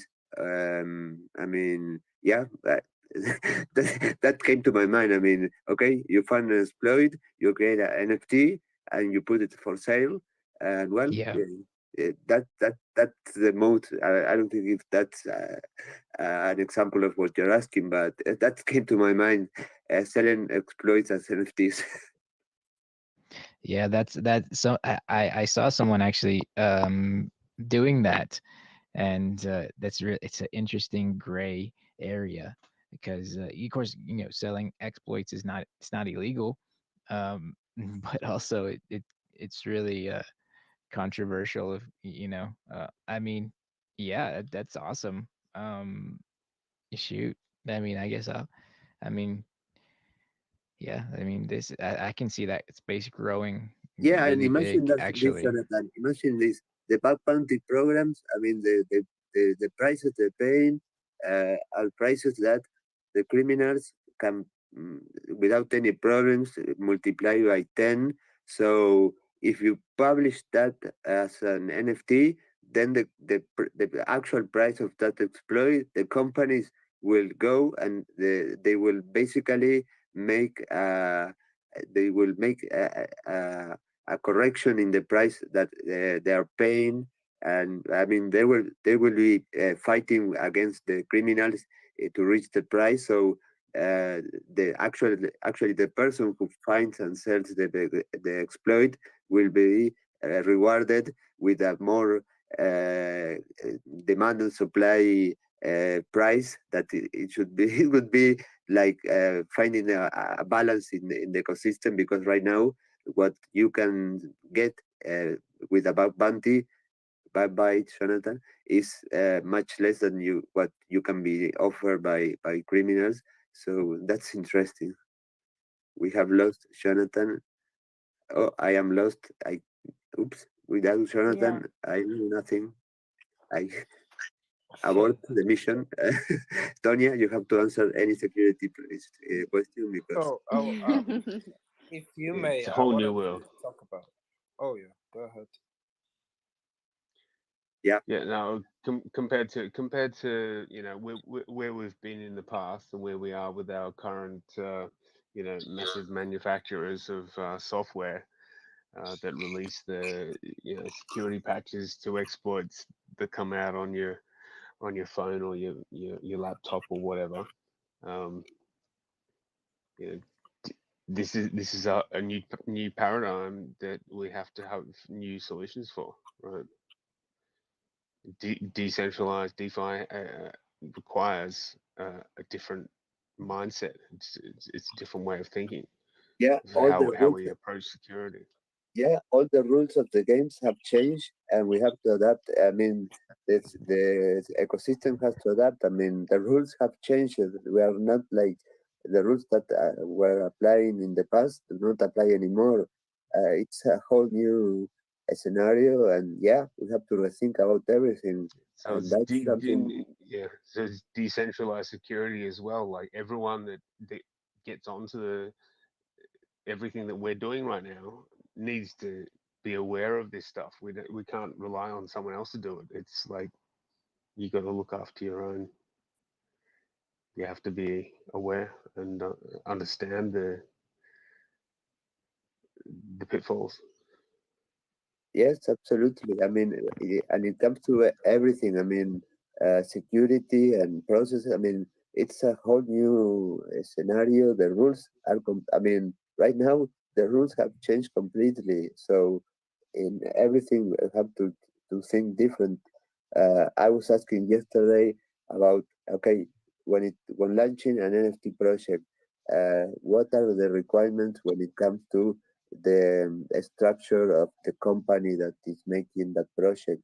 And I asked, do you need I don't know, a non-profit organization? And they say, no, fuck. I mean, no, you need nothing. I mean, you just have to do it. So yeah, when it comes to legal issues, jurisdictions, yeah, I mean, it's a whole new scenario where there are so many things that have to be solved, and I mean, uh, it's a completely new world. So we got to work together. We got to work together to solve them. Yeah, I think Yeah, Arias Dominic, was trying to speak.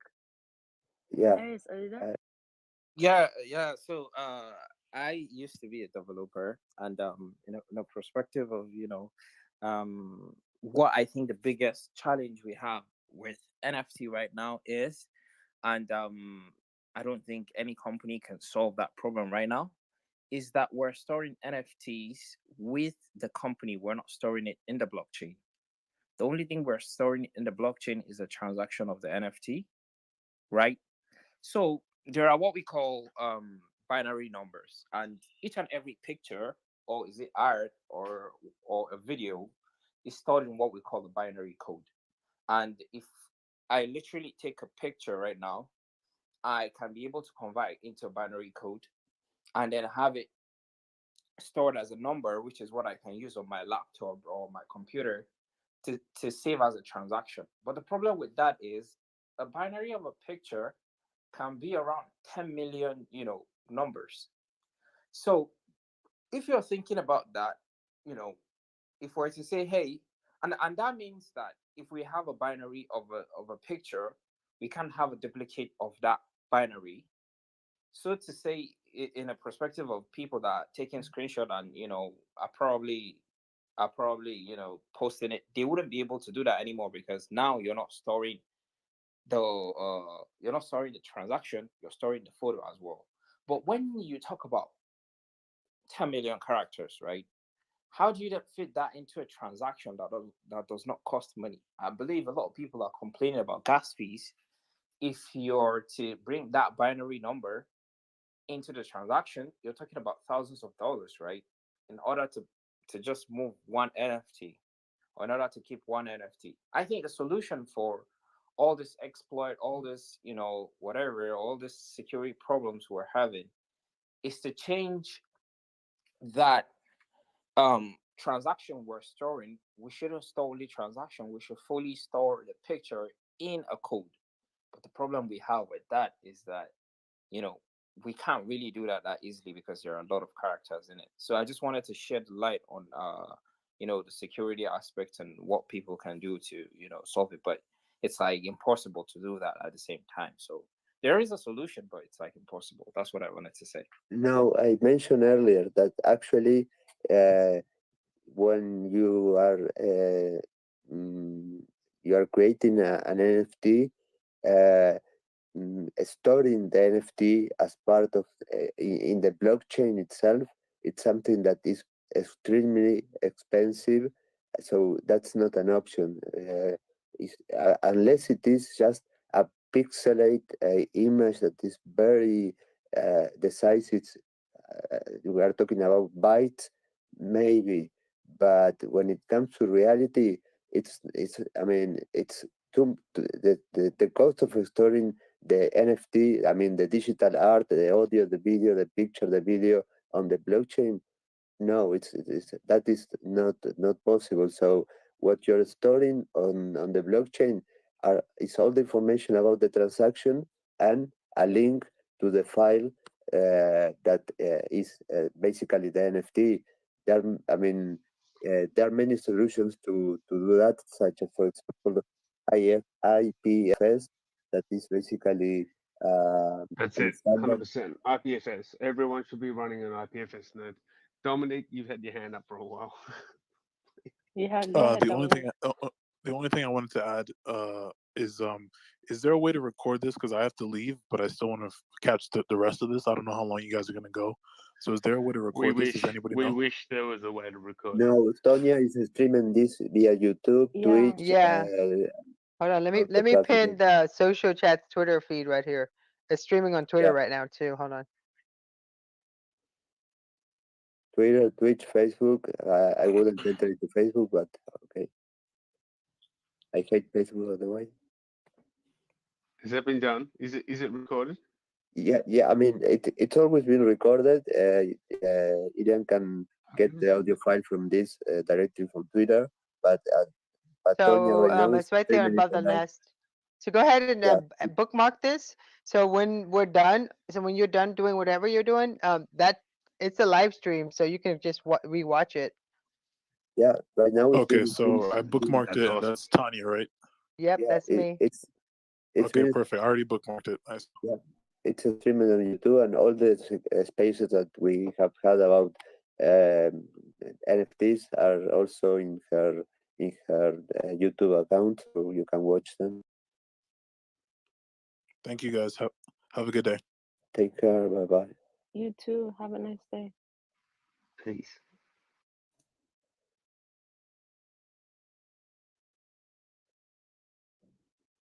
So, any of you, I mean, I don't know the profile of you guys.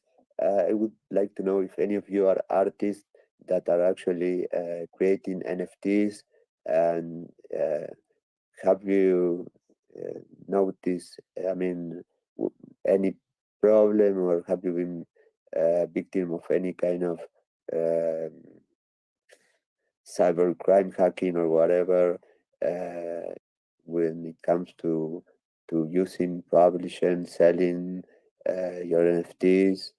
I've heard Discord is basically uh, I mean, in the scenario, in the ecosystem of NFTs, Discord play I mean, Twitter is probably the number one tool in order to be part of the community, but then Discord is a tool that is a must for artists in order to get connected, to interact, and I've heard that Discord also is a major security problem for them. And I've heard that many have been contact receiving links from people, direct messages, and after clicking on them, their MetaMask accounts have been compromised. Um, that's basically the same as traditional phishing, and the solution is traditional, is education, not clicking on anything that you receive from a stranger. So anybody here? Oh my fucking god! Shark Resider is down there. I have to screenshot this. Jack Resider, you were using a Yeah, welcome. unicorn. Last week with Tonya, we were having a space with Marcus about NFTs and their project Unicorn Social Club, and it's amazing because it's probably the only NFT project that considers security, which is scary. I was telling that I was doing a research, and they I've been told that probably 90 or more percent of the projects out there do not take security into account when it when it comes to the smart contract, when it comes to the so Chuck, Oh, welcome, welcome. welcome, Jack. What an honor. Oh, Oh, I'm oh, ready it for was you. too good to be I'll true. invite It again. was too good to be true. The other day Yeah, he jumped up I'll in a invite you again. I don't. no, the other day he jumped up in a space, and I had to leave because I was hosting another space, and I was like, oh, I can't believe it. Jack Resider is here. Please tell me, is your password admin? Operación Víctor Login Total. It is admin. Can you hear me all right? I'm driving in the car. Yeah, Yeah, I yeah, can we hear can you, hear you. Jack. Okay, great. Yeah, I got into NFTs probably 3 weeks ago now, and I've been buying stuff, and it is a wild new world as far as security goes. The idea of a lot of these places, they don't ask you for a username or password; they just want your MetaMask wallet to connect to it, and that is your authentication. And that, I think, is going a lot of things. I think a lot of security folks who are been in the security space for 20 years don't understand this new method of authentication, and I think it's going to knock a lot of people right over, and blow right over their heads, and they're going to have to catch up. So just the security aspect alone of it is really fascinating to me. It's amazing. I mean, I was involved, I was saying, because I was noticing a lot of people tweeting security problems, scams, frauds, and NFT. And I said, what the hell is going on? I have to enter into this world, into the community, interact with them, understand the situation, ask them questions in order to see what's going on. And oh my God, it's really the Wild West. It's a field where nobody, the problem is that all of the people in the community, 90% are artists. and they have no education or knowledge about security. So they jump into this world that is fascinating, and well, then they are vulnerable Yeah. and there is money involved. So criminals are having a party with them, unfortunately. So Alberto, I saw you post a picture of a stack of like 10 Ledger wallets. Why It's a do you need 10? oh fuck, yeah, it's a distributed, decentralized, uh, yeah, so wallet solution.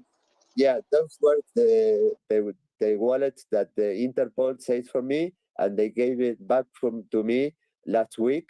And at the end of the conversation, the the person in charge of computer crimes of Interpol, the one that sent me to prison, he asked me, Alberto, would you consider teaching us about the basics of bitcoins and cryptocurrencies? Because we are getting so many reports of scams that we don't know how to handle them. uh, can you believe that, Chuck? No, that was crazy. Oh, nice. Yeah. So what's the topic here? I just So joined. What are we talking yeah, about? I need to About like reset. security and NFTs. I mean, yeah, I mean, it's about Yeah. all the security issues that we are facing now in this new world that is exploding. I mean, the community of NFT here on Twitter is like the largest community by far in Twitter, and I mean it's growing at an alarming rate. There are projects being created every day. Actually, Chuck, I am creating a project related to NFTs with a person who is Russell Davis, an actor of a reality show, Rescue Bar. He's a bartender, and we are going to create a project about with NFTs related to the business of the bar business, but and well, all the things related to that. We are studying. Yesterday, we had a 6 hour space brainstorming with other people about all the solution alternative things that can be done. And, oh my God, I had like 2 pages with ideas. It was like so amazing. The guy was his mind almost blew because I mean there are endless. There are no limits when it comes to NFT. You can do anything basically, and you add that to the metaverse, and wow, that's that's okay. Yeah. It's If I can crazy. reset the room, thank you. So the Jonathan Scott was here, and I don't know if everybody here knows him, but I basically reached out to him because Alberto and I were in a NFT room, and we were talking about NFT, metaverse, security, and the fact that on our timeline there's just a bunch of people getting hacked. Their NFTs are compromised, their wallets are compromised. So I thought, why not reach out to the actual security professionals, and see their take. So that's why this exists. So welcome everyone. Yeah. Right. Yeah. So one of the things I've seen is where like a malware will hit someone's computer and it will infect it in such a way that whenever they copy and paste like a Bitcoin wallet address or an Ethereum wallet address, the malware knows when it's on the clipboard and will change that to the Bitcoin wallet of the scammer or the thief. And so it will, whenever you paste it, you're pasting in their wallet address. And so it's such a subtle piece of malware that you would only catch it if you noticed that your copy and paste wasn't the same and something's not right. And so when you send coins to the wrong address, obviously you can't get that back. So that's just a piece that's something I just heard of this week that I thought was No, but pretty no, fascinating. Shaq, Is you know that what? is that Back in 2017, before being arrested, I was entering into the dark web and I was buying, researching code that it was a Bitcoin copier that was doing exactly that. I mean, it was a software that you put the wallet where you want to receive the Bitcoins, and you infect a machine, and when you copy a text that had the structure of a Bitcoin wallet, a parallel key, then that was being modified, as you said, and was basically replaced by the other wallet. That's been happening for. I mean, that was one of the first ways of stealing Bitcoin. Sorry, it was Bitcoin stealers. I have the documentation. I have the software here with me, and you can either customize it in order to. You can buy it, for example, to give part of the revenues to the person who created the software, so it was customized. It was an amazing piece of software. But right now, yeah, I mean, and to solve that, what do you do? I think that a recommendation is do not copy a complete the complete address when you are copying that. Just copy, for example, half of it, so it doesn't detect that the structure is the wallet, a wallet of a Bitcoin, and then copy the other half, and that might be a way of solving that. I don't know, but that problem and that malware has been around for a long time. Uh, right now, the things are mostly because of exploits with the metaverse, Chrome extension, and phishing, and well, they are mostly like that, and smart contracts that are triggering transactions that are not stealing the funds of the people. Okay, I have a question for the group. And Alberto, you've been talking a lot here, so I want to get someone else's opinion on this question, if Yeah, you of don't course. mind. When I connect to a website with my MetaMask wallet, just to maybe just to authenticate, just to check how many NFTs have been minted, but not really send any money, right? I just kind of want to check out the site, and sometimes there's an option to connect. Just connecting to the site with my MetaMask wallet, so they know what my address is.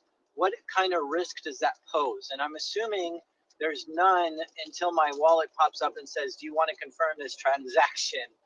And if I say yes, then I could, lose my money. But just the simple of connection, what's the risk there? I mean, I can let Paul and Ashler answer, but from my understanding, let's say OpenSea has a weakness or OpenSea is compromised, then just by connecting with them, it poses a threat on you, from my understanding. But there's another level where if you're making a transaction, then then if there was a threat, then of course now it's going to impact you further. But I'm not super sure. Paul or Ashler, do you want to comment on that? I actually just had a quick question for Jack about what he was saying before. I was wanting to ask if you know which operating systems are compromised when it comes to that exploit with the copy paste. The one person I talked to a person who did this to someone, and they said to use Windows to do it. So it's not necessarily across all platforms. It was specific. No, but Alberto yeah, it's not. But Alberto was saying he's seen it since 2007, so I can imagine it may exist on other platforms at this point. Yeah. Post, I will post on the next the documentation of that software that came with documentation. Yeah, Alberto, if you have anything, send it to me and I can post it up there as well. Paul, go ahead. I think you had your hand up earlier. Yeah, look, in regards to the MetaMask question from Jack, I'm not too sure. It would be interesting to sort of delve into what what those risks look like exactly. But I think part of the problem is there are just so many different directions to look for risks. I'm kind of curious how folks sort of feel about, even if we take away the risks of compromise on your device and those sorts of things. There are plenty of other risks, and I heard recently, I'm based here in Auckland, New Zealand, of someone that was having a house renovated, they had their private keys for their crypto stored in a safe, a few $1 million worth, and the safe disappeared. And of course, as it sort of becomes public that certain people are carrying crypto, I imagine it can't be too long before we see criminal gangs that are going to turn up on their doorstep and demand those private keys. And if those keys are are shared around a number of places, that's probably not going to deter them, because they will be happy to go to whatever ends it takes to retrieve large sums of crypto. And I'm kind of curious what thoughts people have on this, but this idea of being your own bank, I'm concerned around some of the things we probably have yet to see at too much scale. Yeah, that's a great question, and I did a story recently about how somebody was trying to extort another person for their Instagram handle. They had a real short Instagram handle that could sell on the gray market for $5,000, right? And they were willing to completely harass this person just to get their Instagram handle. All for what? For $5,000 in gain, right? So I really feel like this crypto does leave you vulnerable. I think it's called to the lead pipe attack, which is somebody coming to your house and hitting you in the head with a lead pipe and saying, give me your keys. So I'm very cautious when it comes to what I post online, as far as where I am, where I'm holding, what my positions are, because if somebody does get a hold of my information, they can threaten me, extort me, do something to say, hey, I'll keep it up until you give me your keys. And it gets a little tricky when we have these .eth addresses, right? These ENS addresses, where you can look up my NFT portfolio, just jackresider.eth, and now you can see everything in there, and that's kind of publicly exposed. And I do feel like that is a risk whenever you have a large portfolio. Somebody knows exactly who you are and can threaten you in different ways. So I definitely see that as a risk. Yeah, I saw an example just in the last few weeks of somebody reasonably well known YouTuber and I guess an online entrepreneur, and he was traveling in India and just started sharing his holdings on Twitter.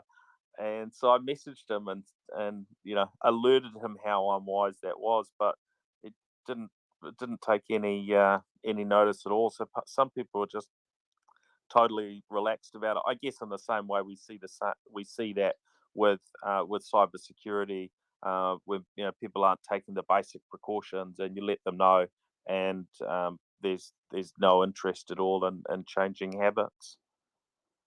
But I think we're going to see an increase in crime in this area. Absolutely. And I'm just going to say, decentralize your decentralized assets. Have multiple wallets. Put them in different places. Store your keys. Have multiple wallets. Store your keys in different places. And exactly that. Don't go advertising how much you've got. Yeah, I think the rule of the best practice here is to have maybe less than $3,000 worth of assets in your MetaMask wallet, and then everything else can be moved to a hardware wallet for like kind of a vault storage. And things like Ledger can connect to MetaMask, so you can export you don't export the private keys, but somehow it connects to MetaMask in a way that you can still use MetaMask to make purchases for things that will exist on your Ledger wallet. And so in the case of your computer getting compromised or your browser getting compromised, and somebody gets the MetaMask keys or the lead pipe thing. trace, yeah, you could just so go, if somebody here comes you with you go. with a lead pipe, you can give them your MetaMask and not your Ledger. So yeah, keep the, and then there's also Jack, go ahead. I have a question for you. Don't you think there could be an idea, or like a product we could work on, that simplifies all this, because I feel like the metaverse is the point where everyone is gotten from. I don't know if you get what I'm trying to say. It's like that breaking point where they get you, so to speak. So what if we could find a way around that? I don't know, like just like a product where it detaches you from your MetaMask, but at the same time it has a function of MetaMask. I don't know how my brain is working, but Well, I had a room earlier on Clubhouse today. the immediate flaw with that is that it's already going to be connected through whatever database that software has. Well, the solution that first comes to mind is something called a custodian. You can go to certain places who can basically act as that bank for you. They have the armed guard, they have the vault, they have the extra security, and you might even need to go on premises to actually get access to your pre-shared key or whatever you need to do. And so this is kind of a long-term storage. So these guys, the Winklevoss twins, they have over $1 billion worth of crypto, and what they've done is taken the seed phrase or the private key, cut it up into multiple pieces, and put those pieces in different safe deposit boxes in different cities across the U.S. in such a way that they only need, like, I don't know, 3 out of the 5 in order to reconstruct the phrase. And I can't remember what that algorithm is called, but the treasure hardware wallet lets you create pieces of paper to actually redo that kind of thing as well. So yeah, there are custodians who can do that for you for extra money, of course. The biggest problem so far has been people have the cold wallets. It's just that at some point it becomes an inconvenience. So for the people that I have personally onboarded into the NFT space or crypto, I tell them, no matter how much of a burden it seems, you have to make sure your security is number one, so that it just becomes a habit. Even if you're sick of it, you're tired of it, because tweet after tweet of people that have been compromised, they have said that is, I know what to do. I know I should have, but I just got tired of it. Just having to take those measures. What are some of the ways people are getting compromised in these tweets? How did they Yeah, get so some of compromised? them it's through, they suspect some sort of a malware. Like one person said they know that they knew something about their computer was infected, and then some it's just a simple click of a link. So for Discord, for example, I've been teaching people not to click on links that have been sent to you. It doesn't even matter if you recognize the person sending you those links.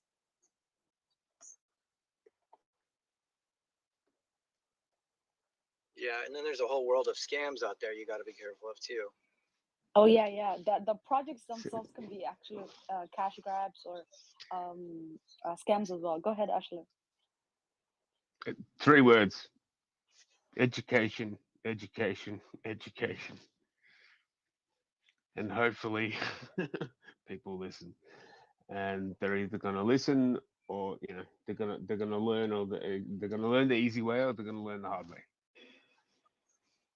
Yeah, well, we're all degens here, so I don't know how well that's going to work.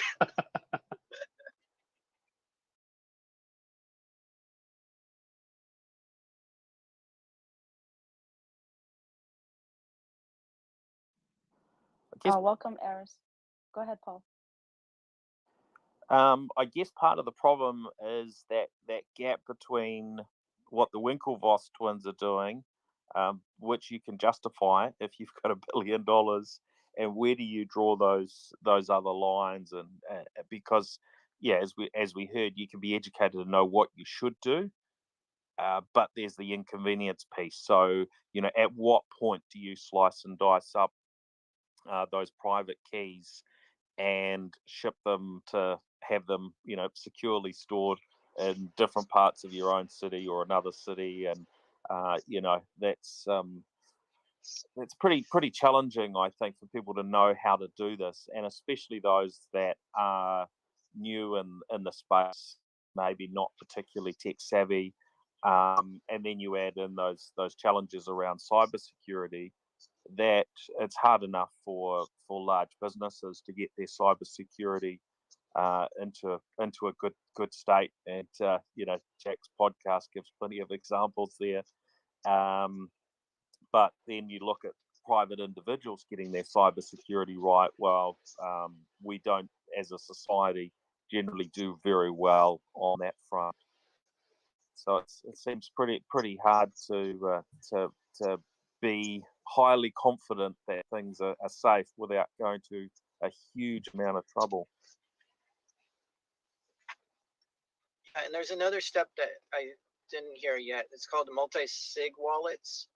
I'm not sure exactly how it works, but I feel like it requires, it's almost like a two-factor authentication to access a crypto wallet. And there's certain places that provide this kind of access, which is weird because now they're storing your crypto on their networks as well. So it's not quite like a hardware wallet. It's more of a service. And if anyone It's has more like, information on what is it SIG like wallet, having the two keys for the Well, it's actually box and having the n keys, as many keys as you want, but you distribute the risk of having one key in separating that in different locations. And yes, as just said, it's a service more or less that they provide.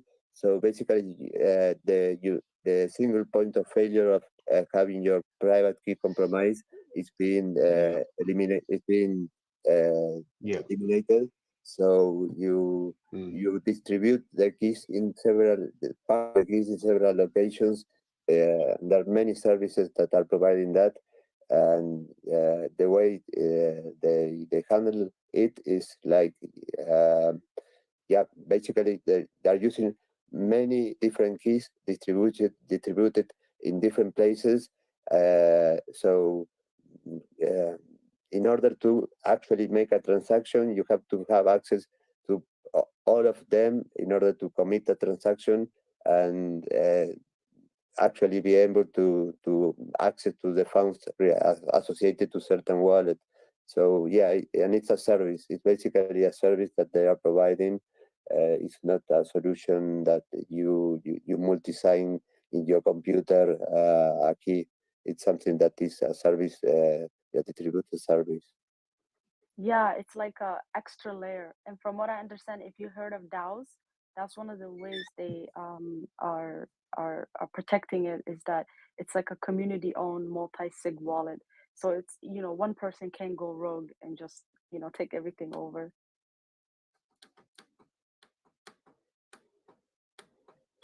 Basically,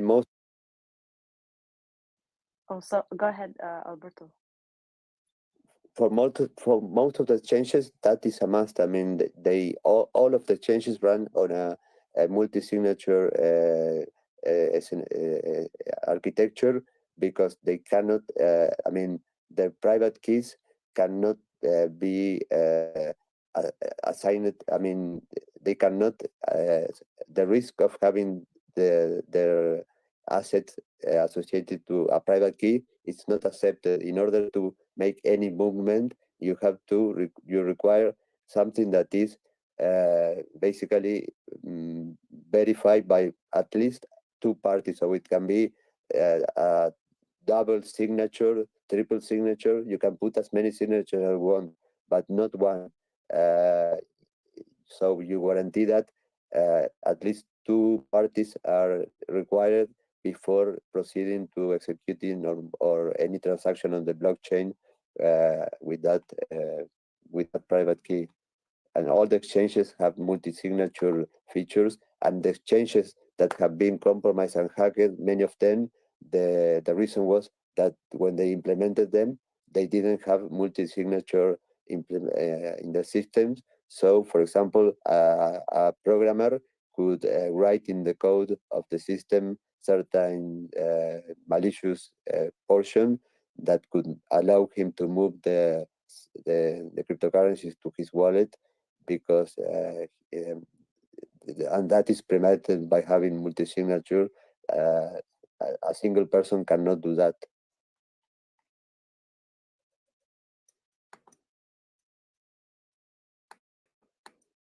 Yeah, it's supposed to be super secure.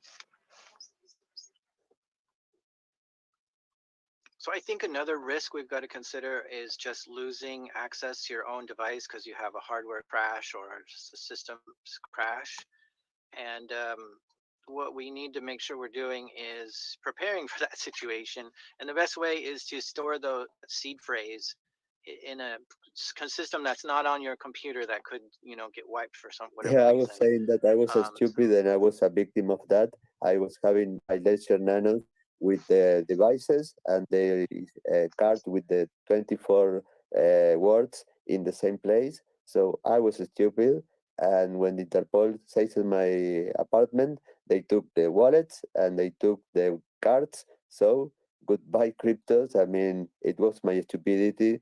So yeah, the best practice is store them in different ways. I mean, have more than one copy of the recovery phases, the seeds, and store them in secure places, but never, ever, ever keep them in the same place.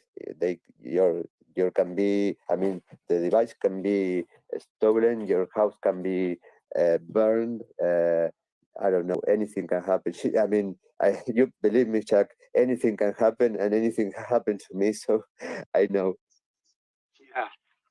Yeah. So one way, that's a kind of a clever way to sort of sort this out is to memorize your wallet. And what you could do, you can't really memorize the private key because that's just a string of letters, too complicated, too long. But if you have a 24-word seed phrase, which the way it works is that you start with the seed phrase. Those words are combined to create the pre-shared, or create the private key. So if you want to derive the private key, all you need is the seed phrase words. So that's like 24 words. Those combined makes that private key. So if you could use 24 words that you could memorize, then that is a way to always have your get access to that wallet, right? So you could think of have a favorite song that you've memorized the words to, or the first chapter of a book or something, and you could commit that to memory. Then whenever you're going to create a Ledger wallet or a MetaMask wallet, it says, do you want to import your wallet? Well, you could just say, here are the 24 words that I want to use as my seed phrase, and then that says, okay, we'll create a wallet with that, and away you go. So you don't need to necessarily store it offline. You've committed it to memory. The problem is that those 24 words, you are not able to choose. You you have a smile that it seems to me reminds me of childhood memories. No, it's like random. They're not random. They are words that are basically generated based on cryptographic algorithm that have. I mean, they're they're not. You cannot choose them. You are just given those words when you're creating the initial step of creating the wallet in the generation of the seed. After that, there's a complicated cryptographic algorithm that generate those phrases. You cannot choose them, so they are Are completely you random. saying, Jack, are you saying that there is a way that you can choose them? Well, I actually haven't tried that, but that was what I was going to be. That's what I was going to try this weekend. So I'll give it a try, Alberto, and I'll let you know if I can choose them. Well, Yeah, I think memory would probably help with a lot of the issues we have. It's just that people's memory are just not that good. So then you have a different problem. well, But yeah. what I can tell you, for example, So is when it comes to wallets of bitcoins in Argentina years ago when I was buying bitcoins, they offer me custom. I mean, addresses that it was like license plates of cards customized, where certain portions of the address had a certain word. I don't know how they did that. I have no idea, but that was cool. And if they could do that, maybe you can generate those words, those 24 words in certain customized, I don't know, but the fact that they could offer me wallets that had, I don't know, hacker as part of the wallet as a word, that was for me was like, wow, how the hell do they do this? there are mechanisms that you can use. There are memory techniques that you can use to remember words. Um,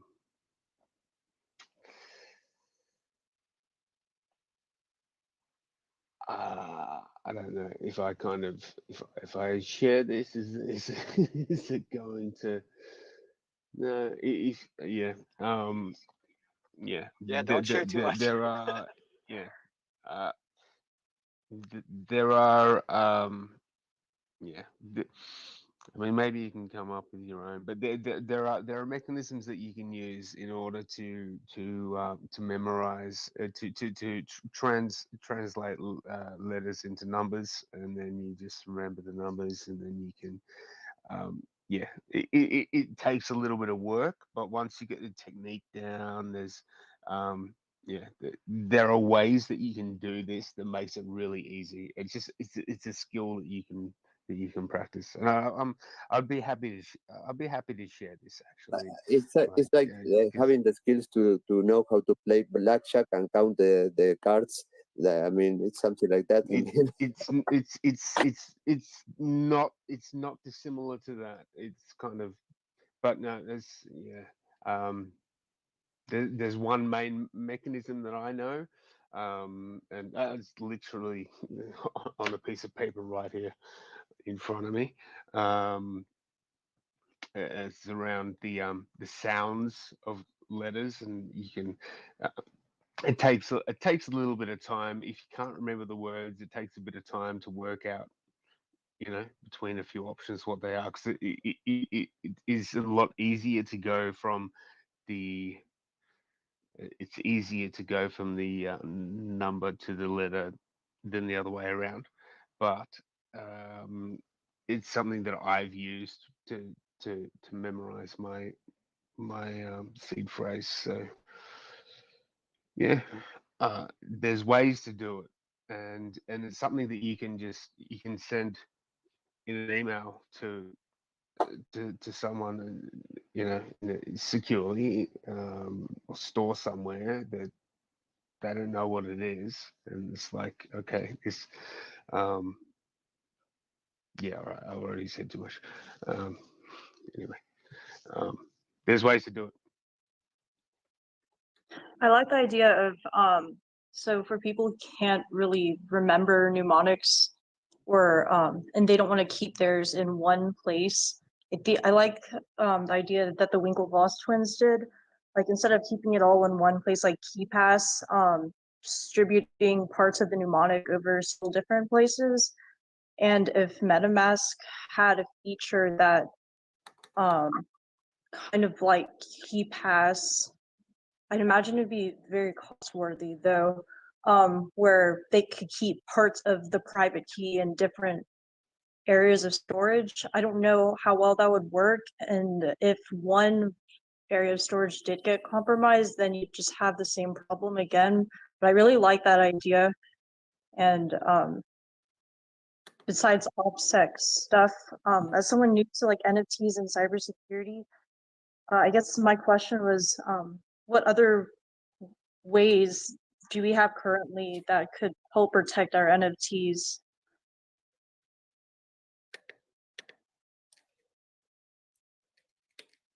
Yeah, that's a valid question. I'm also new Hi to guys. NFTs and cybersecurity, so welcome.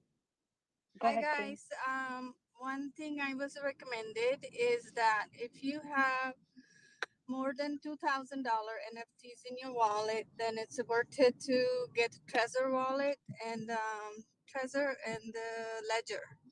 Trezor or Ledger. And when you buy a Trezor or Ledger, buy it directly from the manufacturer, from their website. Don't buy it on a resale from anyone, because those, when you buy it on a resale, they might already have a bug in it.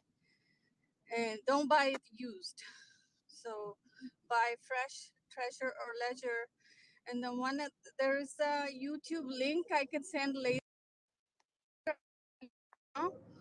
It is the one of the safety recommended was that you have three family member um, have your wallet and seed phrase, secret key, dissected in three parts. So it's 12 words. So give forward to one member, forward to other member, and forward to other member. And that is like a $5 hammer hack thing, because people in Australia and UK, we heard the incident where people were hammering the guy to give him give them the seed phrase, and you can tell them that, hey, I have my seed phrases here and I have to call them, and then when you call them, have a code word so that they don't give the right key phrase. So it's a whole video on it. I can share the video later once I'm not driving. Yeah, send it to me, and then I'll add it to the thread for this spaces. Yeah, Yeah. sorry, I totally forgot. I thought it was 4 p.m., but I guess it was 1 p.m. for me. Yeah, it's 3. We've been here for 2 hours. Welcome, welcome. On the next track, there is the readme.txt of the Bitcoin stealer with the explanation. Dear customer, thank you for purchasing from us. And then you have all the details about how it works. Oh, just Go to ahead, add on RR. to just to add on to what Queen was saying, it's kind of well known. Like, if you're in the NFT space, right, and then you have a specific NFT, like let's say you bought like a Bored Ape or something like that, don't ever use the one that you bought, because then they can kind of pinpoint your wallet and see what other NFTs you have as well, and then they'll kind of coordinate an attack against you, right? So just be wary of using a PFP that you actually own, right? And yeah, that's kind of like my advice. Yeah, when it comes to the community, for me was like, wow, doxing. Doxing is something that is a key issue in the community. I think that 99% of the people do not use the real name, and that is because of they don't want people to know who they are because of what you're saying. Basically, they don't want to be identified because they don't want to be victims of any kind of, I mean, either physical or logical attack. And that makes another point. Project about NFTs. I want to invest in a project where I don't know the names of the people behind them. And there are so many projects that don't have the real names of the people behind them. I wonder why do people put money there where you don't know who is behind that. I mean, it's like giving the money to a stranger. That's something that is very curious, and I don't know. That makes no sense for me. Well, just imagine this, right? Imagine if everyone in this room can be associated to like their network, right? Then you're basically prone to an attack, right? Like let's say if like Ilhan, for example, right? If her profile was attached to like her network, right? And it could say that like everyone can see that, okay, Ilhan has $3 million worth of NFTs, or Albert has 150K worth of NFTs, right? You're basically going to be prone to people trying to coordinate attacks against you, right? So that's kind of the way that I see it, where it's like, okay, being anonymous isn't too bad, but then now if you're on the other side where you're either trying to scam somebody or you're actually a hacker, right? Then it's like, okay, you want to protect your identity, right? So there's no trail. So Yeah, it just but depends. when it comes to an artist, I completely understand. That's completely reasonable.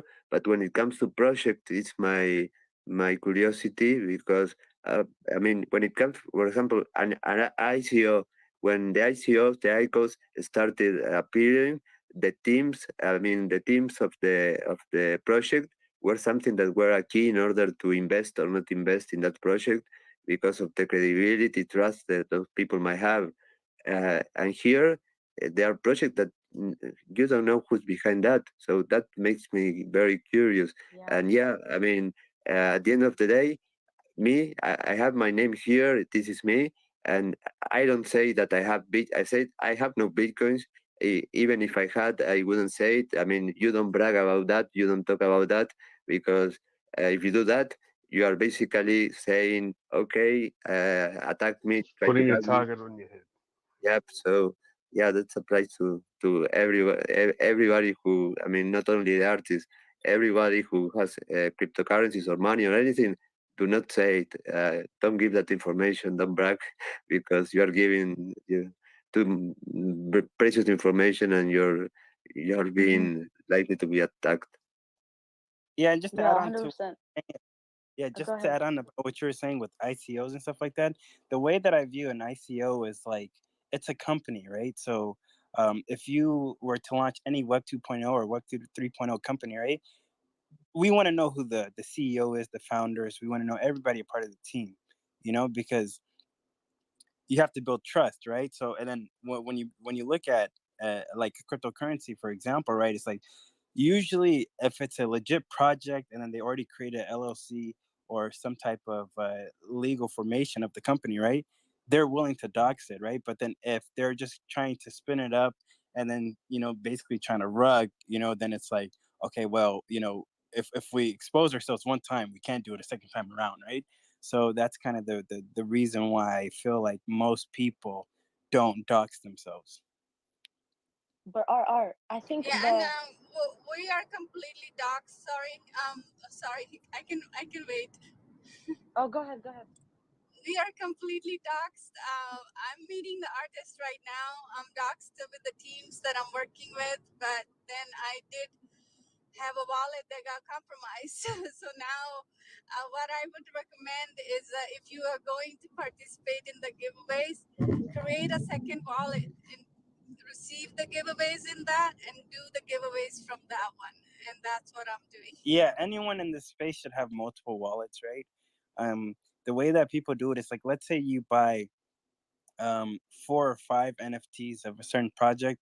Don't allocate all of those NFTs in one wallet. Spread them out.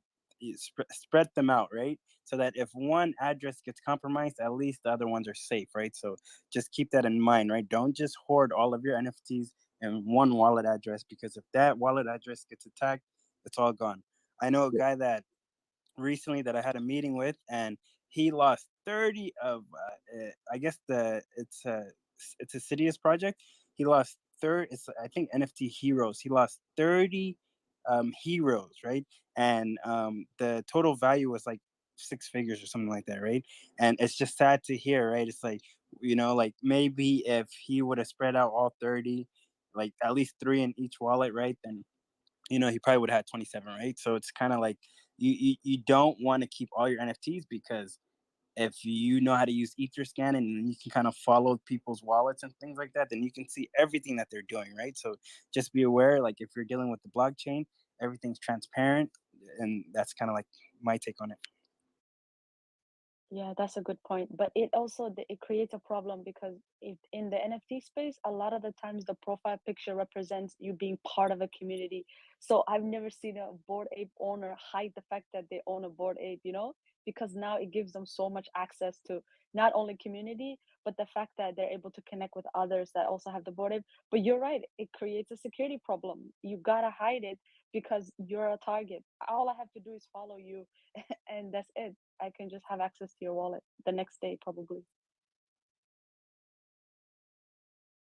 Instantly. But there are bad apples everywhere. So I've been wearing my stone apes and all the good PFPs, and I'm proud of it. Just yesterday I became a part of Blue Chimps, and being a part of Blue Chimp, you get one PFP and you will get 12 for the whole year. You get 12 more. And I'm proud to be on that team. We're completely docs and they're wonderful people.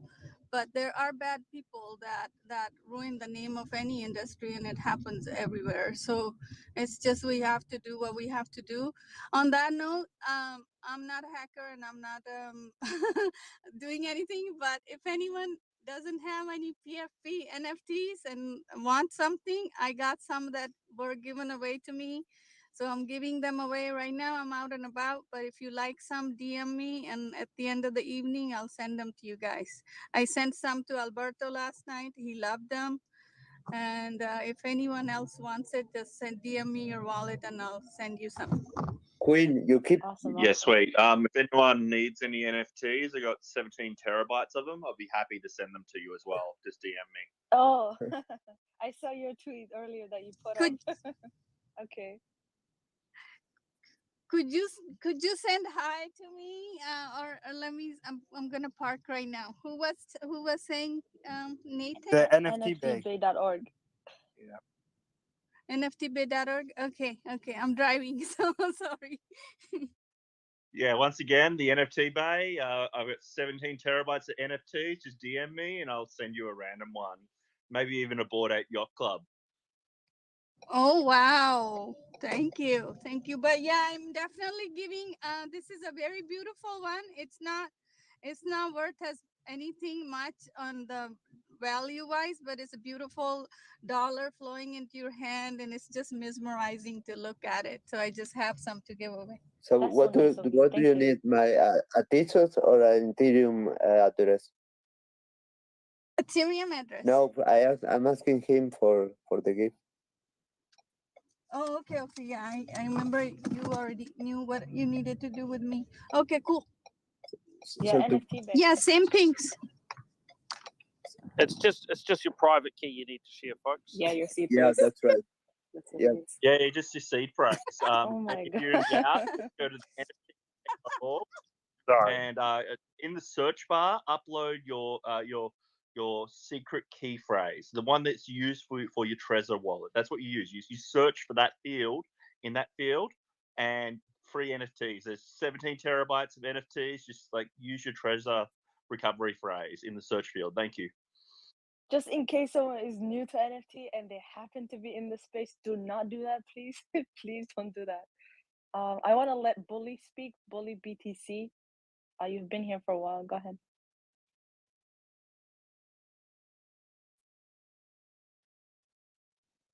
Okay. Andrew, you can go ahead, or the Drew or Star. Yeah, this is my name's Andrew. Just getting back to the memory issue and the 24-word thing. One needn't memorize 24 words. One could think of a book that you like, and then just think of chapter and paragraph. So let's say there's a book called The Call of the Wild by Jack London. Chapter 7, third paragraph, first 24 words. But it's very easy to memorize the book and the chapter and the paragraph. That's not 24 words. So that could apply equally with a song as well, any song you like, where the words are pretty set, not a new song, but a Beatles song or something like that. So that's just a mnemonic device. That's it. Andrew, you just reminded me of something, because my friend the other day said that she said she's not in cybersecurity, but she said she doesn't understand why people are having problem with seed phrases, because she said all you have to do is open a book and write like a diary almost, and just have it sprinkled in there. You just have to know which words are there. Like, I don't know if that's related to what you just suggested, but I told her it was brilliant. But Yeah, it's very similar. I mean, you could have a book, yeah. a chapter, a paragraph, and it could be every other word in the paragraph. As long as you know what it is, then you don't have to memorize, the 24 words exactly. But of course, it shouldn't be a new book. It should be whatever it is. It should be established and published, and you don't want something that's coming out in 3 different versions. So, Andrew, have you successfully set your 24 words to be what you want them to be? I was have of the not. understanding that you couldn't. I have not. I'm very, very new to this, but I developed my own password storage system, which was very simple. I'm now using a password manager. I do have a background in cybersecurity, but I developed a way of keeping passwords in my contacts that were, let's say I had a car that I liked, the car model. So let's say it was Chevrolet Impala, right? So I would know that I'm not going to use the word Impala. I might use the word antelope. But in my contacts, for whatever it would be, a bank account or something, I would put Impala. And then maybe a string of numbers that were easy for me to memorize. Not a long string. But you would have to know that I was associating Impalas with antelopes to hack that password. So it's quite simple. Now I'm using a password manager because it's much easier, but I've successfully done it on a much smaller scale. So, Andrew, what's your favorite car and what year were you born? Do you want the last 4 of my social as well? The first 6. Yes, please. That'd be very handy. Social Jack was trying to speak earlier, but I'm not security sure. and Well, the brand of my first car was Apple. Yeah, there you go. My first car was a limousine. That's from Pretty Women. Pretty Woman. By the way, speaking of memory, and not to take too much time here, but there is an amazing, amazing book. I'm going to my library now. It's a very classic book, and it's called The Art of Memory, and it's by Francis Yates. Francis, Frances, Yates, Yates. Francis A. Yates, one of Modern Library's 100 best nonfiction books of the 20th century, and is the history of strengthening the memory, going back to the Greeks, and even before that, how the orators would be able to memorize these long speeches. There's many, many, many amazing techniques. And when my son was much, much younger in I guess, middle school or high school, I had him use one of these techniques to memorize a speech that he had to give at school, and it worked very successfully.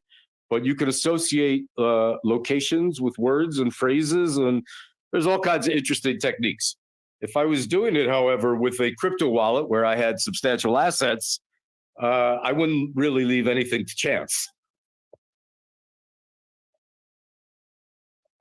I will put that up right now. I just tweeted it. I will link that up. I think the first Okay. mistake is using the word wallet instead of wallets, and then basically dividing and making sure. So if one was compromised, it's not all your assets. We were talking about subdividing. So if one is compromised, it's not a complete Right. failure. Point well taken. Point well taken. Chuck, that answered your question. That answered why I had like 8 ledger wallets in that picture. The thing I didn't consider that all of them were sized. I forgot to distribute them. We're talking different. If you're talking about hardware wallets, you're talking about different hardware vendors, just in case there is a manufacturer flaw in that wallet that prevents usage of that wallet or what else have you. So, like, you need to diversify between like different software, different hardware, different physical. It can get compartmentalization get pretty crazy. It's like diversification of your asset. I mean, it's like the rule. I mean, you don't put all the eggs in the same basket. It's like the same concept. I mean, it's common sense. Yeah, that's completely right. I also want to say we had a question earlier from Lucky, and thankfully she's on stage, but she had a question about hardware wallet and NFTs and staking, but we couldn't really answer it because we didn't have the proper answer, I think. But she can ask again in case there's somebody on stage who has an idea. Go ahead, Lucky. Wow, thanks for calling that out, Ilhan. I appreciate that. So my earlier question, when the subject of hardware wallets was being discussed, was if it's possible to stake cryptocurrencies on an exchange while also using cold storage to store those cryptocurrencies. I know if you stake cryptocurrencies, sometimes you can earn a higher yield than just holding them on the exchange. But then I don't know if that precludes you from keeping those cryptocurrencies on a cold wallet. So essentially, your funds are stored on chain. You just have your cold storage wallet controlling the keys. Right. I'm pretty sure that's how that works with when you're using like one of your hardware wallets for that extra layer of security. You can still stake on various protocols. All you have to do is type in the password to your hardware wallet. You should be good to go. Essentially, the funds aren't on the hardware wallet. The hardware wallet is just the keys to access your funds on the blockchain. That makes perfect sense, which also explains that earlier tweet where I saw that you could store NFTs on a cold wallet and still have them listed for sale on OpenSea, but that's because the actual NFT is not stored on the wallet, right? It's the keys that you're talking about. So that makes sense. Cool. It's because when you're putting through anything on the blockchain or writing, right, you have to sign that. Either you're going to be paying a fees if you're like signing a mint or a purchase transaction or a transfer transaction, and then there's other transactions that you sign that aren't actually transferring anything, and you don't have to, pay any gas fees for that. Thanks so much. I'm gonna give it a try. I'll report back to this group. Thank you so much. Wow, you're legendary for actually answering that because earlier we didn't know. We were Googling. Ashler was here. I think Alberto was here. Jonathan from earlier was here. Yeah, I So it's just cool got in. that I you knew just the followed answer. Tanya. I like to follow Tanya in her spaces. She's a world of knowledge. Oh yeah, she's also recording. I think she got rugged earlier, but I'll invite her again. Thank you, thank you. By the way, yeah, she's streaming this via YouTube, Twitch, Facebook, and I don't know what else, but this is being streamed. So yeah, she does a lot of things. That's pretty dope. Well, I'm happy to be up here with you guys. Definitely been hearing the alpha and the knowledge being spilt for the past 30 minutes. Appreciate you guys for having this space.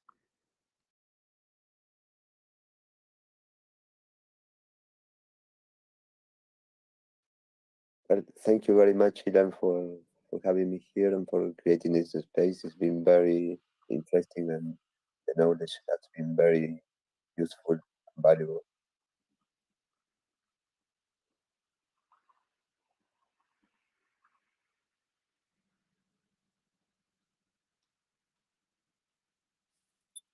For people that are into crypto and they're maybe minting NFTs or they're collecting NFTs, what is one thing they should be keeping in mind that you don't think has been discussed today or normally people aren't thinking about?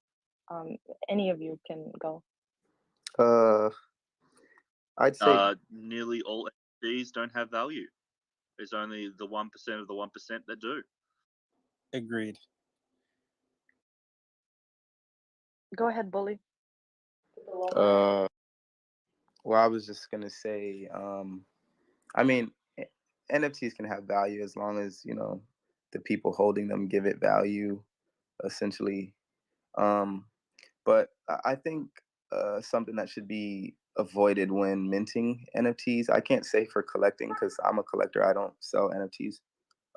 But as far as like minting like new things and trying to get on new projects, I'd say just do a whole lot of due diligence. Just because this is a very speculative and new space. And with that being said, there's a lot of trends that people have been very profitable with and strategies people have been very profitable with, and these same strategies have been used and abused, and it's come to the point in the space now that people are using these strategies to kind of exploit the newcomers in the space. For example, there's platforms or whatever you want to call it, blockchain analytics. They kind of scrape the blockchain looking for all the NFT projects that are having most volume and this, that, and the third. There's a couple products like Nansen, IC tools, things of that nature that kind of give you the on-chain analytics of the NFTs that you're minting and buying and stuff like that. And a lot of people like to follow those trends, follow those whale wallets and things of that nature. And it was very profitable, in the beginning of this NFT craze. But now it's come to the point where people are now aware of these platforms and what they are scraping for, and they're actually manipulating transactions on the blockchain in order to have their fake mint sites or their rug pull projects being put to the forefront of these platforms for people to think that there is a trend going on and to go and ape in.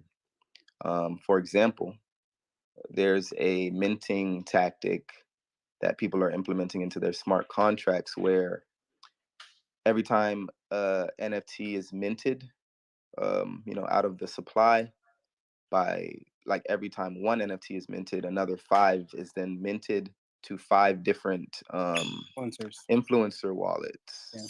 right?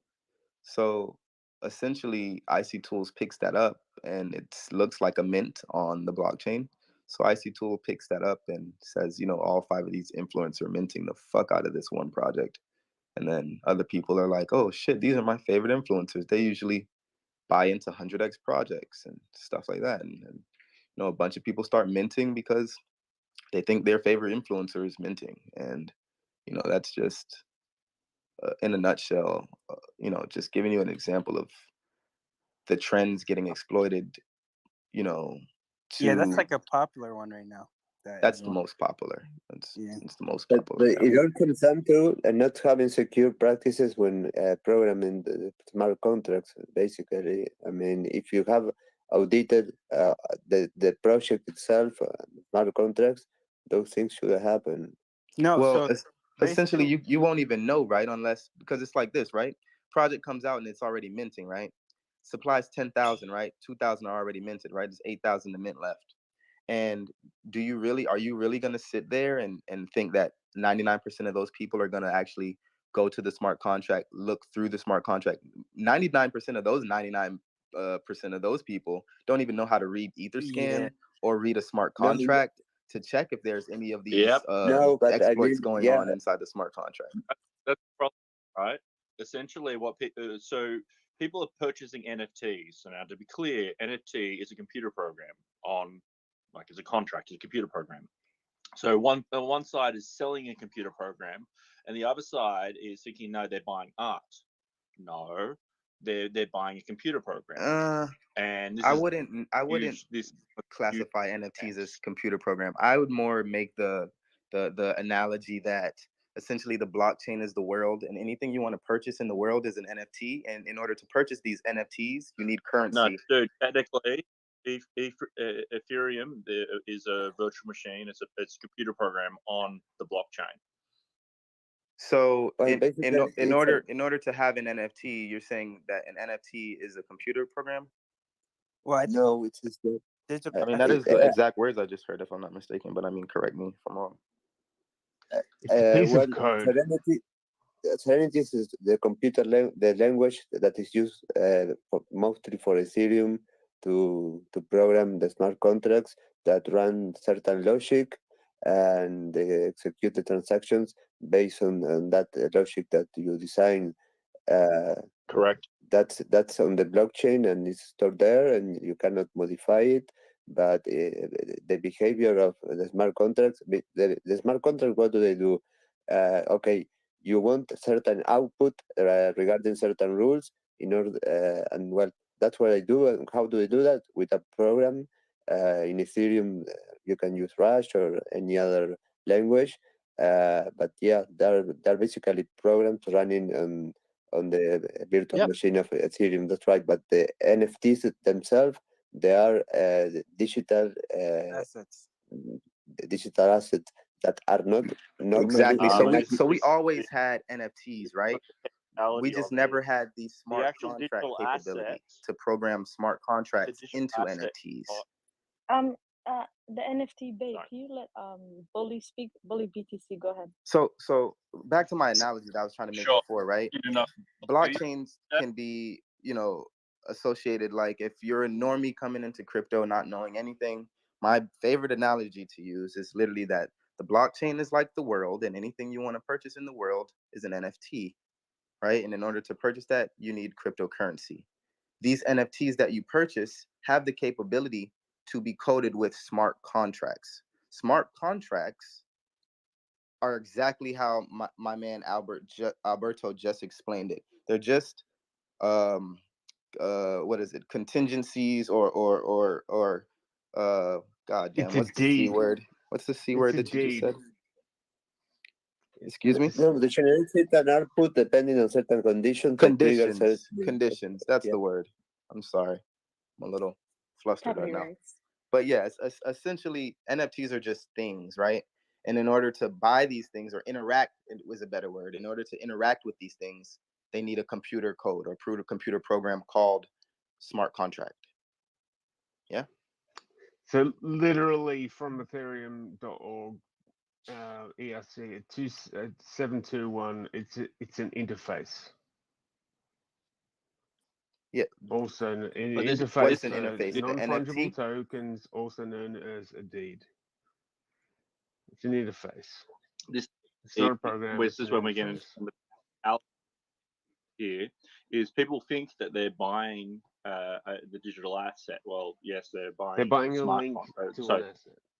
they're buying, essentially what they're doing is they're buying a link. Like people think that, say, the Bored Ape Yacht Club is actually the image is on the blockchain. No, it's not. It's a link to an external destination.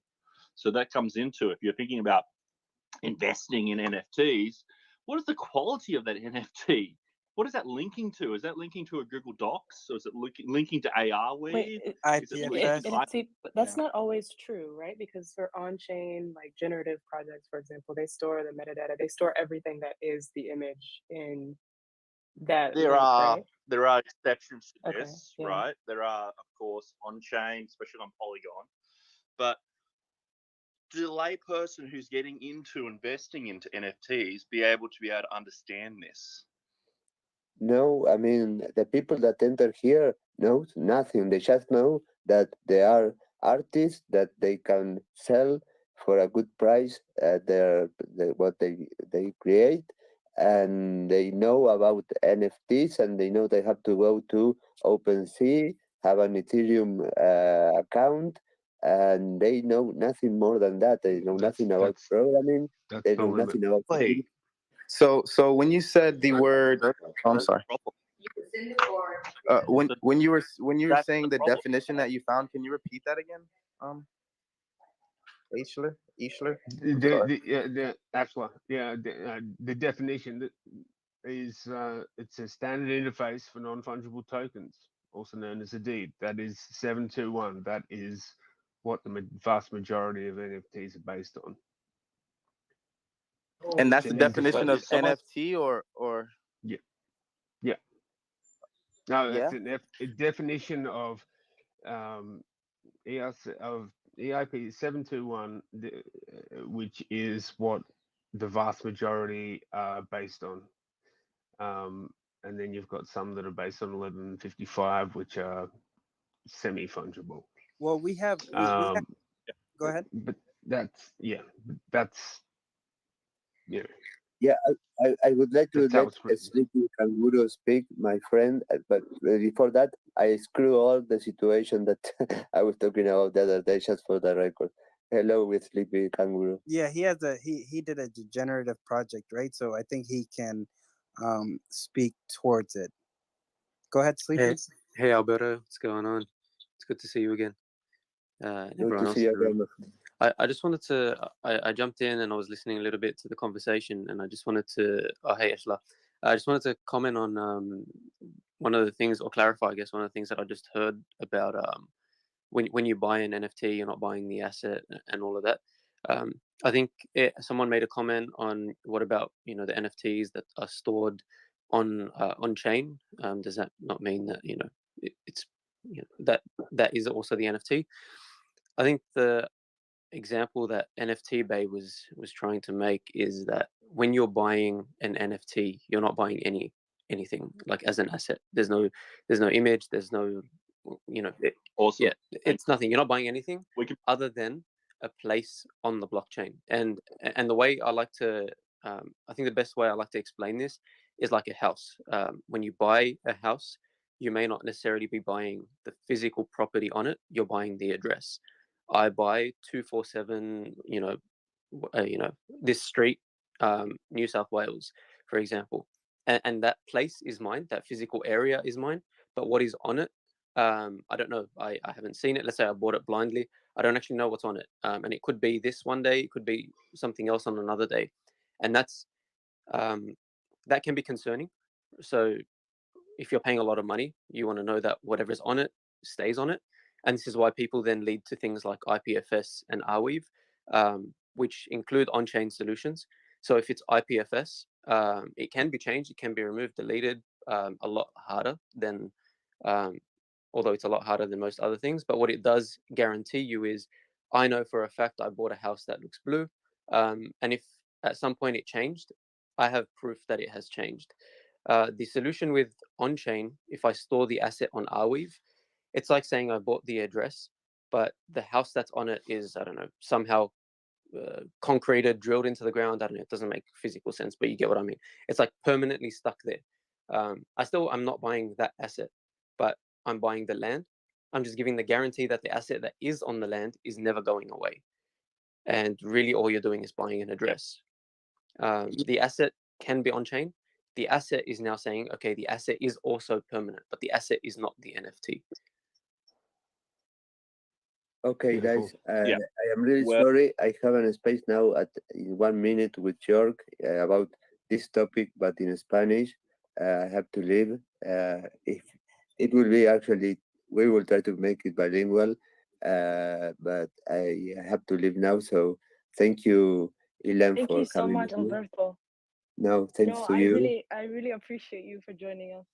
No, it was a pleasure, and well, thank you everybody for being here, for all the information that you share. I mean, it's a new world. We are all learning. It's something amazing. For me, it's a one. I mean, I'm completely. I can. I mean, I don't sleep because I want to learn as much as possible about all this. Is something that is completely crazy, and I love it. And the possibilities are endless. And down here, it's Russell Davis, the guy with the blue badge that is not Paul. He's the one that is going to run a project about NFTs with me. Yeah, He's a update us on that celebrity. project, Alberto. Update Yeah. us. You should do uh, like a uh, NFT spaces, and I'll join. okay, perfect. Well, thank you, everybody. I'm running late for the other space. Thanks all of you. Thank Bye you bye. so Well, much. Good seeing you, escucharte, bro. hermano. cheers, Alberto. See you. So Sleepy, exactly, right? So this is the disconnect. But if we stop being nerds for a little bit and just think about someone's coming into this space and like, I want to buy an asset, there is so many different ways where that person who's buying the asset can be swindled, right? Because of these technical difficulties, or the technicalities of implementation, right? For example, you could mint an NFT, i.e., a contract, and that can point to, I don't know, Google Docs, or some Web 2.0 image host. And then later, once it's sold, once the project's done, you just replace it with a picture of a rug. It captures all the time. It's got a rug pull. At the same time, yeah, it's too hard for the average person to look at quality. And just because you've got a position on the blockchain doesn't mean someone else can also create another position on the blockchain linking to the same asset. Like, it is so ridiculously easy to create, say, a bootleg ape yacht club, right? You wouldn't get access to their events or their awards system, but it's totally easy to mint yourself like a one-for-one clone of the entire collection of the Bored Ape Yacht Club. It's just going to be the bootlegged Ape Yacht Club. And when that's appearing on people's social media, if we're looking at the perspective, the reason people are buying NFTs is because it's going to end up on their social media profile. Like, there's no real, I haven't seen any security or provenance checks, right? So what happens when you like you got these people with these Twitter things saying, yeah, I've got a Bored Ape Yacht Club, yeah, I'm a baller. And what happens when it's just like some fuck like me comes along and just like mints my own Bored Ape Yacht Club, and we just got two NFTs pointing to two separate contracts, but from social media, there's no way to have proof of authenticity. It's silly. Yeah, exactly that. And it's when that smart contract, I don't know, I think it was Bully or Alberto that was saying that smart contract gives you the rights, that come with it. Let's say there's, the government introduces something, the government being the blockchain in this case, the government, or sorry, the owner of a project introduces a rule that anyone that lives on this street gets access to, I don't know, a free bar in the city. That is basically the smart contract. So anyone that mints or has an address within this bounds on the blockchain has access to all of our utilities. It's also a promise. There's some form of promise in there that I will give you an image and it will be stored in this location. In some ways, the owner of a project can guarantee that for you by, if you read the smart contract, and I think we were talking a bit earlier, and Bully was saying it's a bit difficult for the layman to read a smart contract. But if you were to, and this is, and this is why people say do your research, right? because you can look into a smart contract and you can see that somewhere in there, there's a line that guarantees the URL of your image is never going to change, or that it's stored somewhere on chain. But there are other projects where that's not the case. And it's very possible for the person to just reroute the NFT, and you still have the address, but the asset that you bought or you thought you bought with the NFT is not the same. That's a really good point. So, like, essentially, what you're doing is you're buying a token. That token might get you access to a private party or access to a website when you authenticate with Metaverse. A lot of people think, however, on the other side, what they're actually doing is buying artwork. They're collecting art. We hear this all the time, but essentially that's the disconnect between the two. You're not necessarily buying art or the image or the rights of use. What you're doing is buying a token which enables you access to essentially in some of these 1% of 1% to an in club. There's nothing stopping someone from minting a new token which points to the artwork, but that new token wouldn't get access to the cool events, but like you'd still be able to show it off your social media profile, and essentially you will be entering into an era of fake Rolex watches. You just touched on a very good point there, which is maybe the art is not there anymore, but part of the contract is saying that you do have ownership of that art. But how does someone verify, right? If you're, say that, like, say you got a Rolex watch, right? Rolex gives you a way to authenticate a serial number, and that's sweet, right? But if you're displaying your Rolex watch on your social media profile on Twitter, for example, because that's under feature flag, how does like the average person know whether The it's average like a real person flex doesn't or know. Of course, you can go and just take a screen cap of whatever, a Bored Ape, but when it comes to talking about art and whatever, part of the contract is it is a contract. You are selling as the owner of the creator of the art. You're selling the right to own that, even if it's not there anymore. You've sold the right to it. Can I That's ask a my understanding. question? How do we get people to know? I guess this is a space about like security, and we have maybe newcomers, etc. Like, and the average person we've said is not reading smart contracts to understand. Okay, does this live on IPFS? Is this in a Google Doc? Is the thing I'm buying pointing to something that is totally fake? How do we learn that more easily than we, I guess, can today as newcomers? One way That's that a good question. Bravo, exactly. one way I've been confirming people actually own things is because like on Twitter they'll post a picture of it, but in their bio they might have their .eth address, and so that's the ENS domains, some word .eth, and you can go to like OpenSea.io / and then that ETH address and see what's in their portfolio. And so that's one way to just confirm that somebody actually owns that thing that they say they own. Yeah, but then that also brings up the whole thing about like, let's say you own let's say you own multiple NFTs, right? So like, let's say the Kangaroo project, right? That was just up here.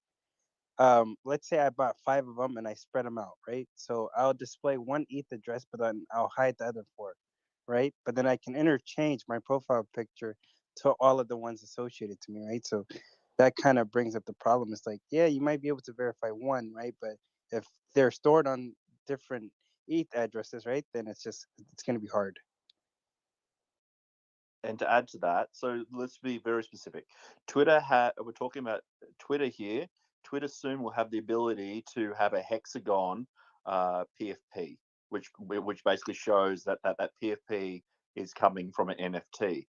Now, there's going to be people who have Bored Ape yacht clubs right now, which when that rolls out, they're going to the hexagon, and then they're going to be able to say they have the Bored Ape yacht club PFP because like it's in the hexagon, and they're going to say that's authenticity. But assholes like me can come along and mint my own NFT using that exact same image and then set it as my profile avatar. And the general person is going to think that I own a Bored Ape yacht club. Yeah, because you're saying because you've minted it just it's a fake, but you can mint anything. I've self-minted it fake, but Twitter is showing that it's authentic because Right. there's no checks in Twitter or authenticity checks in Twitter. Ye- And isn't this the value of it? Is the flex and showing that you own the thing on your social media PFP? Yes, I'm glad you mentioned that. But you are overlooking also one thing. People use NFTs like there's credibility involved as well. So let's say I stole somebody's NFT, I screenshotted it, just did it, minted it as my own, right? Someone finds out. I mean, that's the thing. It has to be found out. If nobody ever finds out, then, or if I'm super good about the way in which I do it, then yes, I got away with it. But once someone does find out, I've hurt my whole credibility in the whole NFT space, if that makes sense. It hurts everything I hold, and it hurts everything I've ever collected. So it leaves a dent. Unless So that, in a way, I look no, at NFTs like we can hold like there's a social contract signed almost. But like you said, if somebody's really good about it, then you can't catch them. There's nothing you can do about it. yeah, so I agree. If you give a shit about NFTs and you think they have value, then people could do shame you for having a fake NFT. But if you're like me or the other people, who are like that could be the entire thing. You can build an entire platform on ripping off people's NFTs and saying that they're fake, and you can actually make a game out of it. How many people can you convince that your fake Rolex is a real Rolex? And that's hilarious. Yeah, that's the thing Damn though. it, You're Jeff. in the NFT space. Yeah, that's the thing. So let's say you do Sorry, go to Web a one, Web one arsehole. Oh, I think you're breaking up. But let's say you do go to a place where they care about Rolexes, then they will shame you. You can't even be there, right? So if you come to a space where NFTs do matter, which Twitter, I think it's starting to, then you will lose basically by going that route. Like it doesn't help you in any way. It's better actually if you create your own thing, add credibility to it, and then build your own community that way. But for somebody like you who totally does not understand the value of NFT, then yeah, I mean, you wouldn't care. You wouldn't even go to Oh, the place that cares about the Rolexes. I understand it. I'm saying wherever you want to build something where people says it has value, there's always going to be the inverse community which says they do not have value, and so you build one in one direction. There's always going to be the inverse building the opposite direction. That Wait, let me ask you a mocks, question though. and NFT there's bait.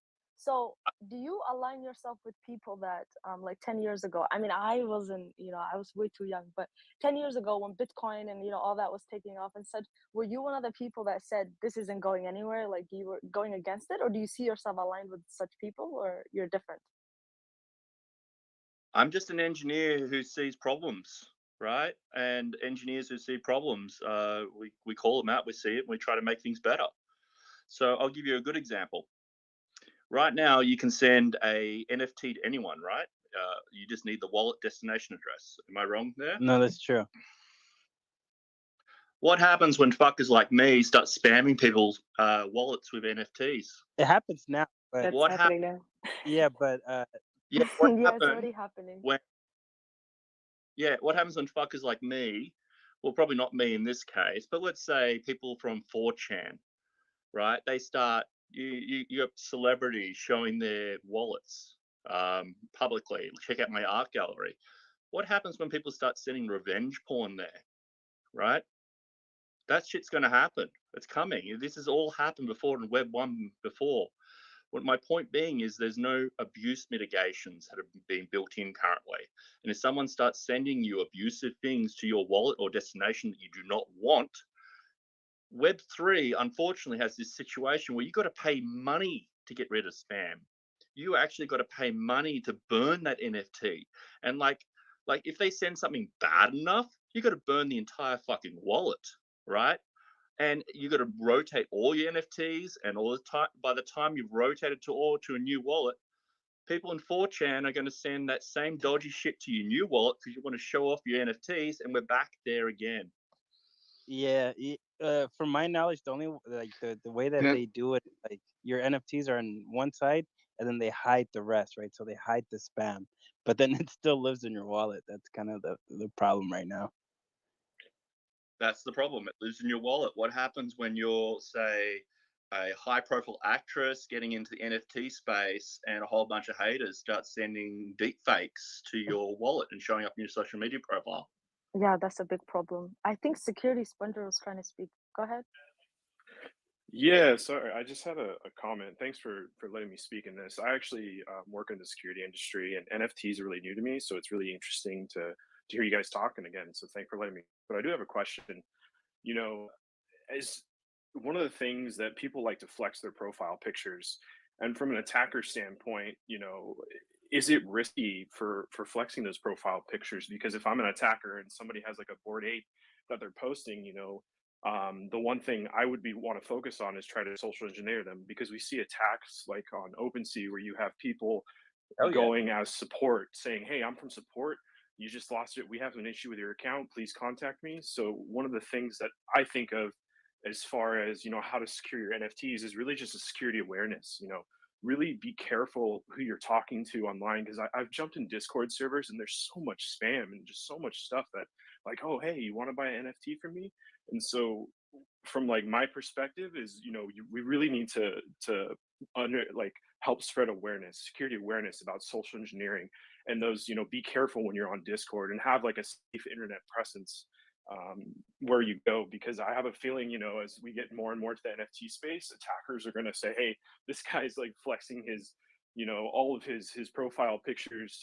Let's maybe target him, because we can, if we steal his NFTs, we can make a shit ton of money from him." Yeah, it happens now. It's already happened. Board at Yacht Club, exactly Yeah. that. I help, and a bad Discord link, and it's stolen.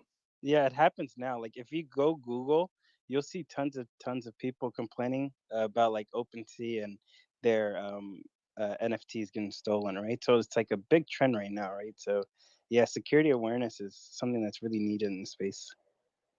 Do you know what the security flaw was necessarily? Because I've been seeing it on my timeline as well. Multiple people in their board ape being targeted.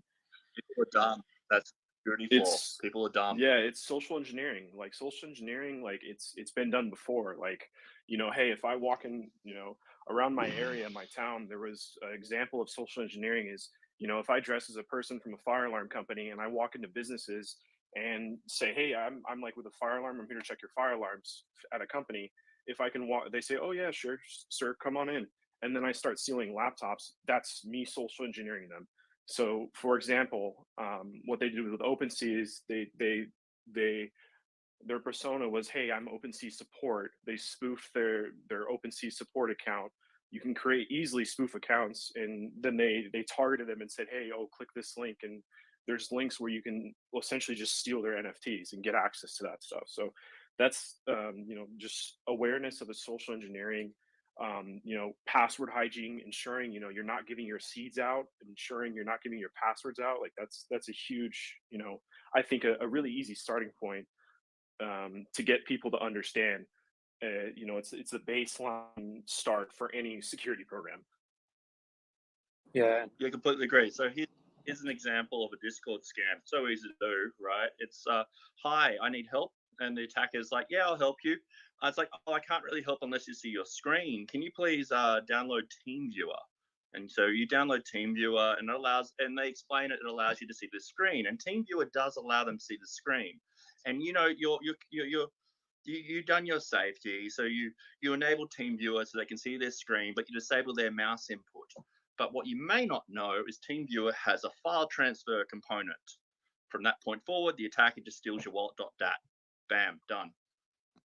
Yeah, that's really, at the end of the day, it comes down to a lot of social engineering, and that's one of the biggest, if not the biggest, target. Because you can sit there hacking at a computer and hacking at all of this code and whatever, but it's a lot easier to hack into someone's brain, right, and just convince them to do X, Y, and Z. Always the weakest link. Yeah, attacking their brain. it's just language.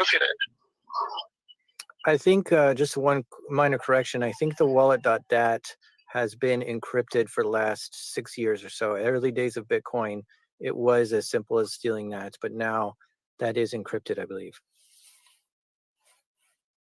Yeah, Jack, thanks for the correction. I was just using it for... We have an echo. Somebody's mic. No, I think now it's good. Go ahead. Was it Sleepy that was talking? Yeah, I was just going to add as well, like one of the also one of the biggest issues is people thinking it's not going to happen to me, and I think that's the easiest way for it to happen to you. Someone like myself, my PFP is Sleepy Kangaroos, but I'm actually a dev, right? So I'm the dev on the project. So I know I'm a bit more security conscious than I'd say the layman, and I know about all of this stuff, and I've dealt with the blockchain, but not long ago, a couple of weeks ago, I was actually DMing MetaMask support, or I put out a tweet for MetaMask support, and I immediately got responses for people like, "Oh, hey, we're from MetaMask support. Shoot us a DM." Now, what I know is I know not to send out random stuff. So I would shoot a DM to these people just for the sake of keeping track of their accounts, but I wouldn't send any information after that, and I generally wait. What's interesting is if I go to their profile, because I kind of went through their whole profile and had a look at what information they had. And it was interesting because it looks like they put in a bit of work to make sure that it looked like MetaMask support. They were messaging about it, tweeting info, articles, and all these posts that said they were MetaMask support. I just kind of waited it out a little bit. And within a couple weeks, I didn't send any messages after that. And within a couple weeks, I noticed that that account name and username was changed. And now they were Trust Wallet support, and sending out messages from there.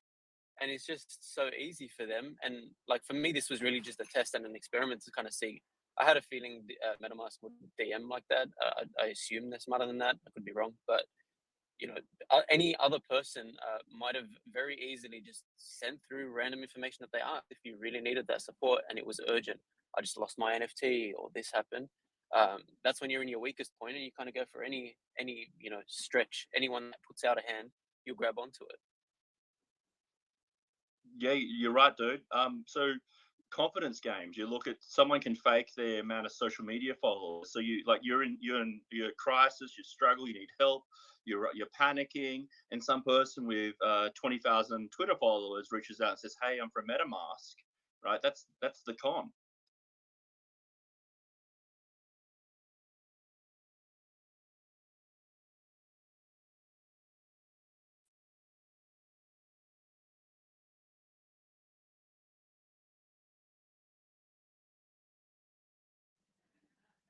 Welcome, Ronaldo. Did you have a question?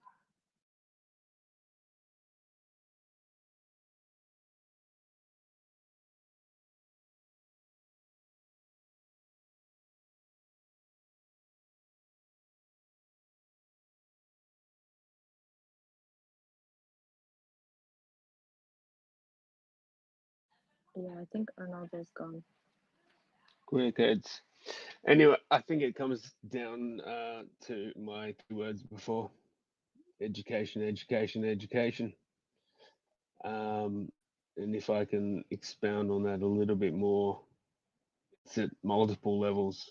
Definitely Yeah, helping people to Asher, I actually understand. wanted to ask you because it seems like most people are educated. It's just that they get complacent, right? Security Yeah, becomes I like think that. less of a Well, priority. when you So say how do you most tackle that? people, I think when you say most people, I think we're kind of the 1% of the 1% in here that are that are in this space, and having these conversations. There's so many other people out there that are just blindly following trends, and you know, yeah. So how do we help other people to better understand these pitfalls? So Something correct. from concrete is checkmynft.com is a good example of a project that highlights the shape and design of the NFT. I think there should be more projects like that in the world. Yeah, definitely. So yeah, having stuff like that, like part of the project that I'm working with at the moment at Man Academy, we have a big uh, drive to help educate people as we're learning, as we're sharing and creating things. We're helping others to learn, share, and create, and educate about these things. So I think security when it comes to everything. Web 1.0 wasn't built with security in mind, and here we are, Web 3.0 with new things where security is just starting to become a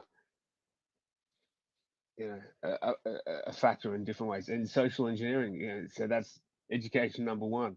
You know, fucking be aware of what you're doing, how you're doing it, who you're listening to, which links you're clicking on, all that type of thing. Like you would think that more, people would understand phishing scams by now, but people still go and click on links even when they know. Had an instance with my girlfriend just in the last couple of weeks, and she knows about it, and then she's like, went and clicked on the bloody link anyway, and I'm like, wow, what are you doing? So it's that complacency, Alana, as you're saying, that is also a thing. It's a constant vigilance. That's another aspect to that education, is that it doesn't go away. We have to be constantly vigilant about how we interact, and that's something that we need to help everyone that we deal with to understand, as much as we can. Yeah, on that. So this is actually not just a end user responsibility topic. Like, yes, it's really important that people pay attention with their defenses, but this is actually a bigger community problem. If the community doesn't police its own community, then eventually someone will step in to police that community, quite literally. As a result of NFT Bay, I've had two different governments approach me from a regulator point of view, because they're really worried about the wash trading that's going on, and the pumps and dumps, and the individual people like who are losing out and getting scammed. Like, so if you want NFTs to be a thing, the NFT community needs to police itself. And if they see a bad actor in the community, like a bad project or someone doing something dodgy or bad social media influencers pumping shit, you need to call it out. Like, you need to police the community. I Otherwise, if think you that's let it to be happening. free reign, it's going to end really badly for everyone. Totally.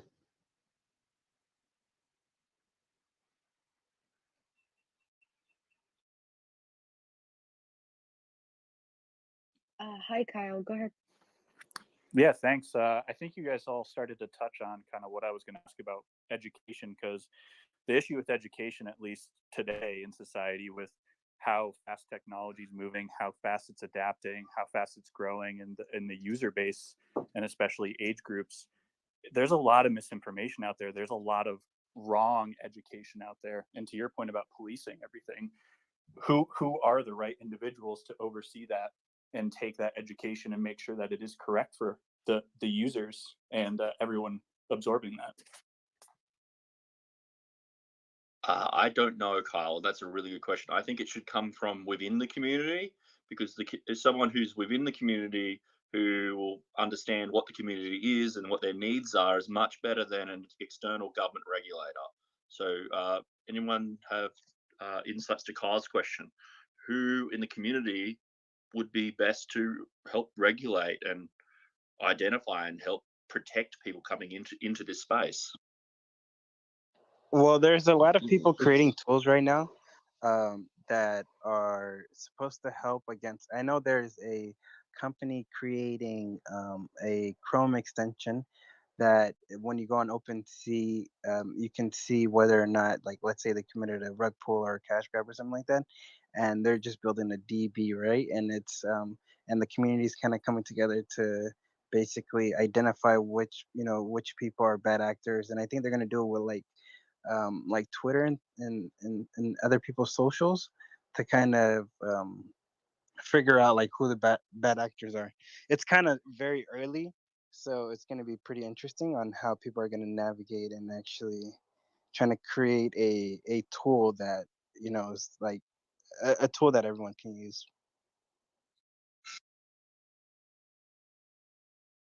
That's the problem, though. It's a wallet is nothing. Like, I can create a new wallet in half a second, right? So you can go down the places of whitelisting and blacklisting and going, this is the a known bad actor is from this address and creating all the rest. But then as soon as someone's flagged, they just create a new wallet. Yeah, exactly. And I actually brought that up to them. I said it's pretty hard, right? Like let's say I want to do a rug pull, right? All I have to do is just deploy it on a fresh ETH address, and once it's deployed, collect my money, and then just stop using that address and just go ahead and go create another address and do the same thing, right? Rinse and repeat, kind of thing.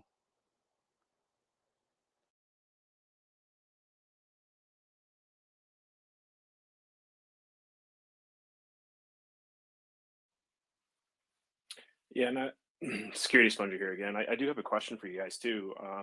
Do you think as NFTs get more popular, obviously a few people on this call that are in the security industry, do you think we'll maybe see more open source projects? Do you think that could to essentially, I guess, help ensure integrity in the NFT space?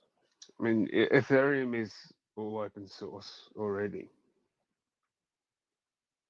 Yeah, open source won't solve this problem. This is a problem of education and marketing, right? How does grandma who wants to buy an NFT hypothetically know what is the difference between a phishing website and what is like checkmynft.com? Like grandma can't even tell the difference between Bank of America and phishing Bank of America. Yeah, exactly. And yeah, so and just to add on to that, it's like I tell people all the time, right? They always complain about OpenSea and how they allow all of these scam projects on their platform. And I tell them like, hey, OpenSea is just a marketplace, right? They're in it just to collect their 2.5%. You know what I mean? So you can't really force their hand and tell them like, hey, stop allowing all of these collections onto your projects, onto your platform. So education. People have been getting scammed since scams began, since people started trading. Yeah, with exactly. Fucking shells and bits of wood, And the one thing that I try to tell people, right, it's like, hey, if you're gonna come into the NFT space, like, you really have to do your own research and really understand that people are out here just trying to make money, right? So if you're gonna buy anything, join the community and actually, like, it's either you're buying it just for the art and you don't care if it's a scam or not. But if you're actually trying to buy a NFT and you want to join their community, make sure that it's a community that you want to be a part of, because every day new projects are coming out, and this is another thing. It's like every day new projects are coming out. You like no one there's not one person that can track whether or not this project is a scam, right? So it's really up to the community, and just understand that there's no security tools. Like the amount of security tool companies, or like the amount of people that are actually basically trying to expose these bad actors and these bad projects, there's not enough, right? You look into NFTs and all you see is just people that shill means promote, you know what I mean? They don't tell you like, hey, yeah, this is a paid advertisement. Everyone's trying to make money out here, you know what I mean? So just kind of protect your neck and just understand that.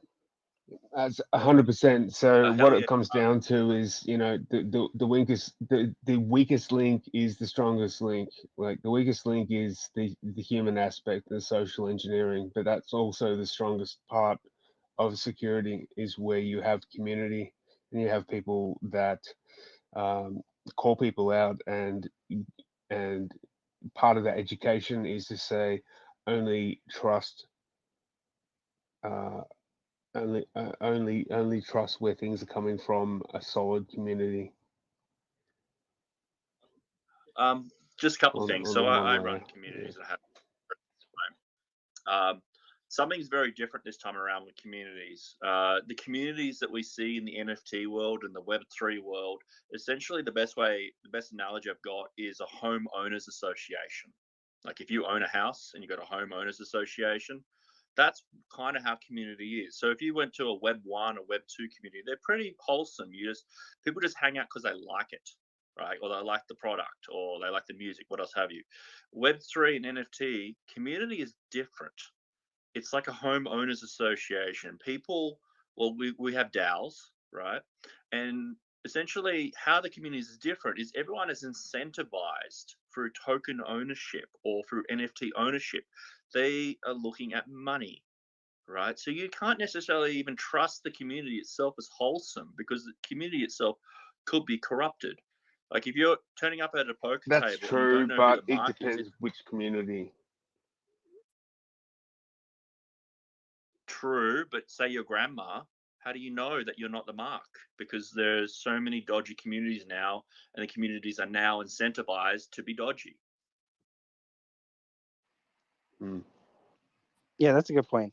I just like my take on it is like, hey, watch out for the shillers, right? Just because someone has 100K followers, or they're saying that this artist or celebrity is going to endorse this project, doesn't mean you should invest in it.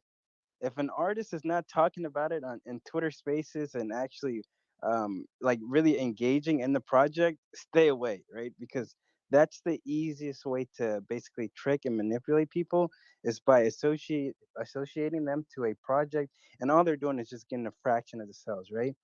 So the way that people do it is they find key NFT influencers in the space, and they kind of just band up together. And then someone comes out with a project, and they're like, "Hey, if you advertise and show my project, I'll give you 5% of the sales."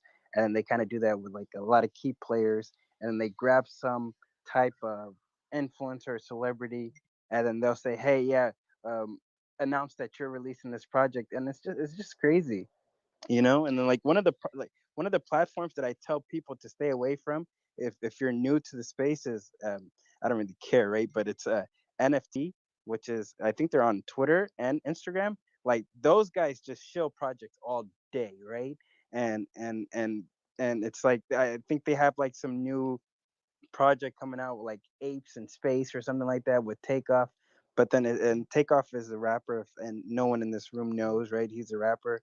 He's a part of the Migos, right? So it's a pretty big rap group, right? But like he never ever he never posted it up, not once, right? So you can see that they're If kind of it pushing sounds too good to be true, it probably. If it sounds too good to be true, it probably is. Yeah, there's a simple heuristic you can look at. If there's been bored apes and apes are now cool, and there's like 20 projects chasing apes, they're all dead.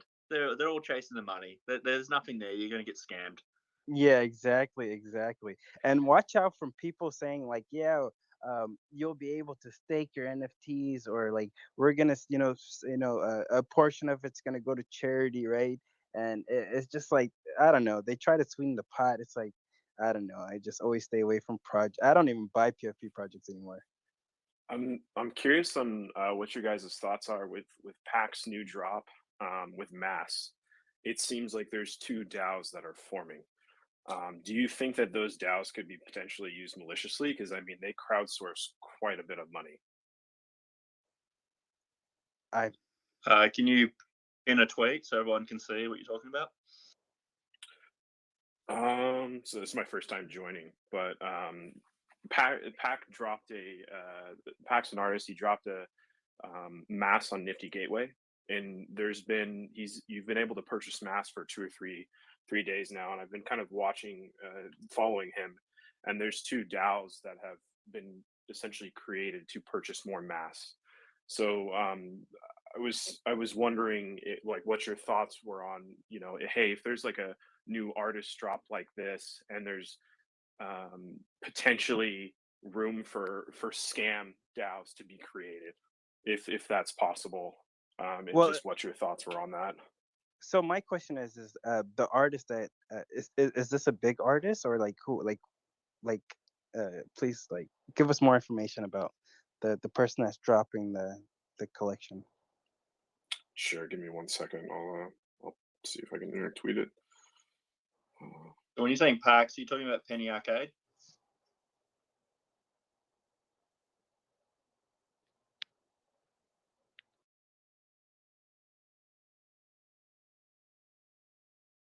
Yeah, I would be really careful about the influencers, especially the ones that have big communities, because they already got paid.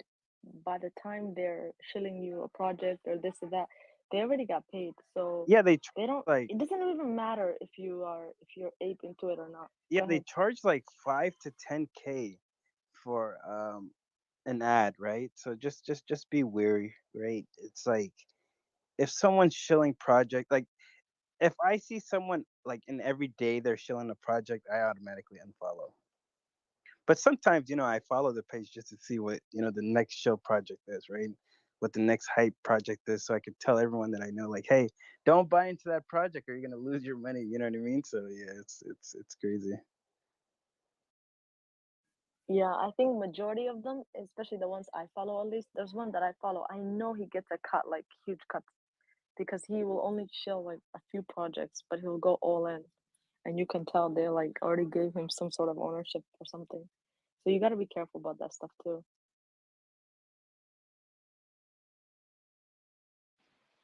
Well, given this is the Wild West that we're living in, I see the potential for people putting in a few ETH here and there for someone to become a little bit of a hit squad and go through and just fuck people up that are trying to fuck over everyone else, vigilante style. Yeah, could that work? Yeah, agreed.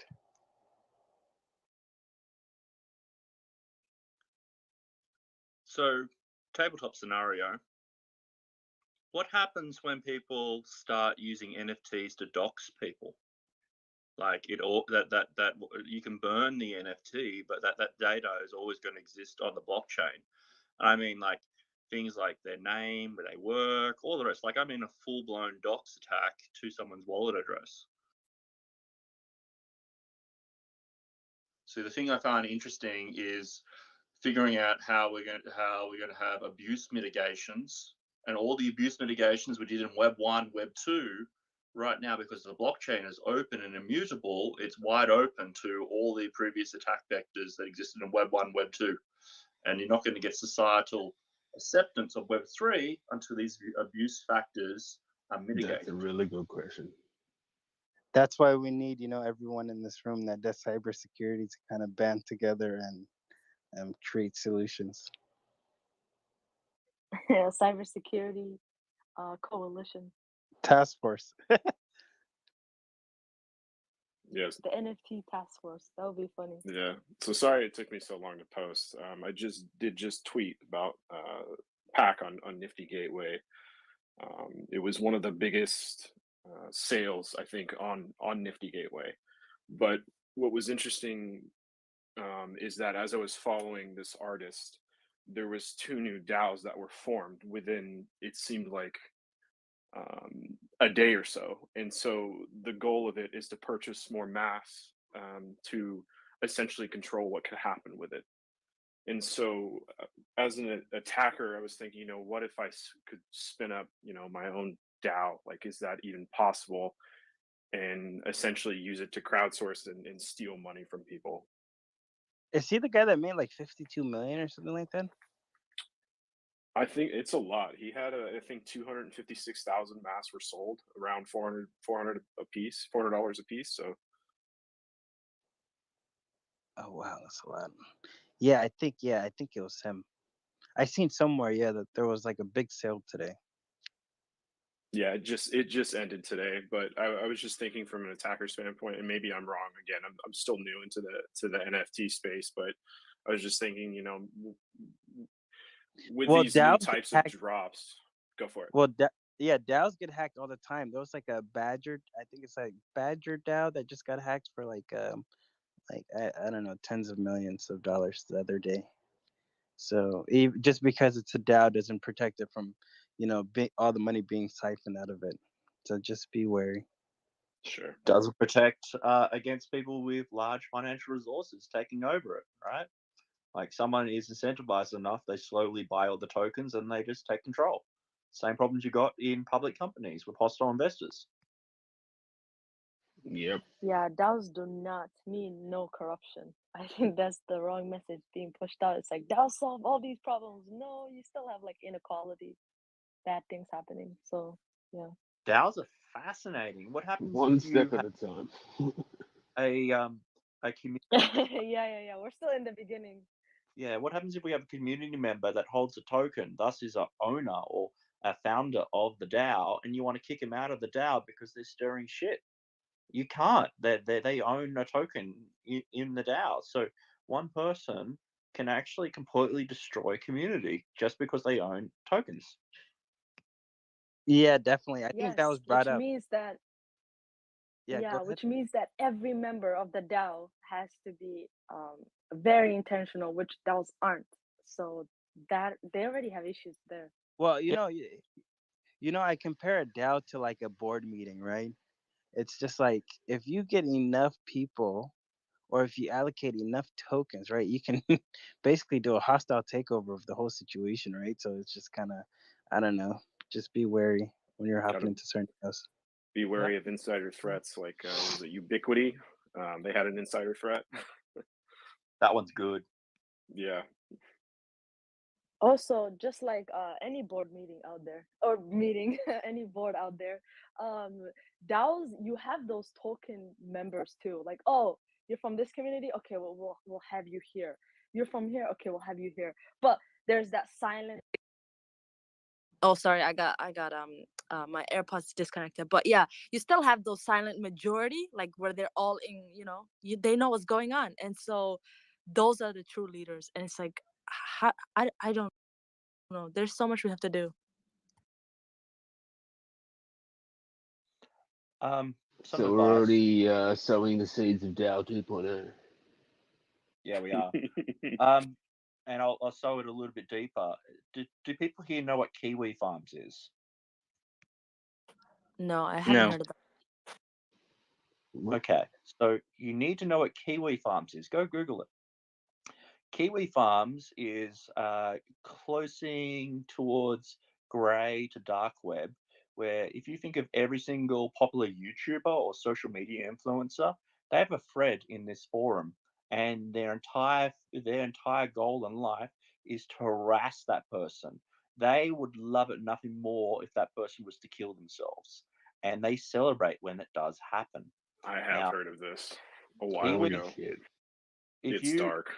can't understand community unless you understand the dark side or even the existence of the dark side, right? So there's going to be Kiwi farms for DAOs that will come into existence. Wait, how do you spell that? Kiwi farm?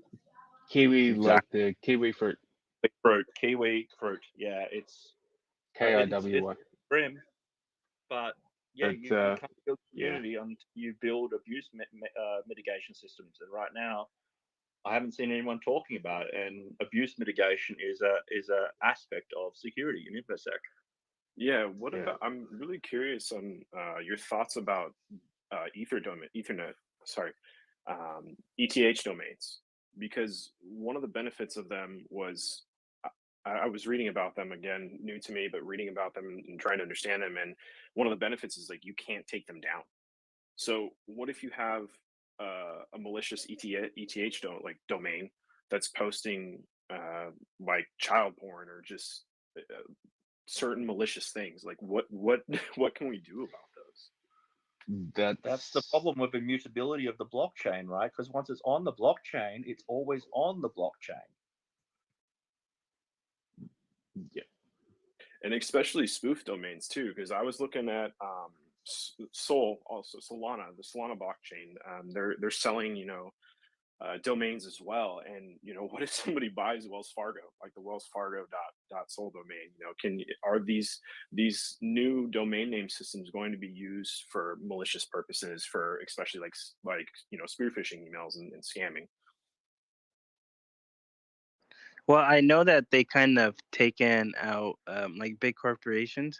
You actually can't buy their you basically you couldn't get an Amazon.eth or like a Best Buy.eth or like a Sure. Microsoft. Yeah, so they do have certain I think I want to say like blacklisted domain names that people can't order or buy.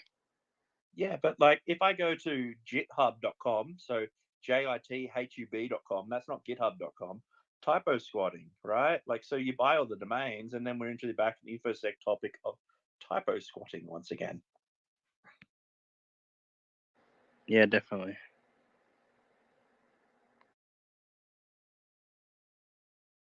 I actually got a drop, but I saw this, and thank you for hosting this. This has been a fun conversation. I've definitely enjoyed chatting with you all and learning a bit more while listening as well. So thanks all, and hopefully I'll see more of these in the coming future, because I think like really security awareness is just a basic understanding of security awareness is something even just in business needs to be better portrayed, or better help educate users about them. So I'm looking forward to seeing what the NFTs and the crypto space brings. Absolutely. Thank you so much for joining us. Yeah, thanks all. Bye. Cheers, bro. Bye. I'm going to drop as well. Thank you so much for the space, for a counter. I don't know if these things have value or not, but I think the community needs to start working on abuse mitigation systems and lessons learned from Web 1 and Web 2 before it's too late. Yeah, 100%. Thank you so much for joining us. I'm actually gonna go as well because we've been here for like Thank 4 you. hours. Yeah. Yeah. Thank you all. Yeah, see you guys later. Appreciate Yeah. it. Thank you Man. for joining us. Thank you. Thank you.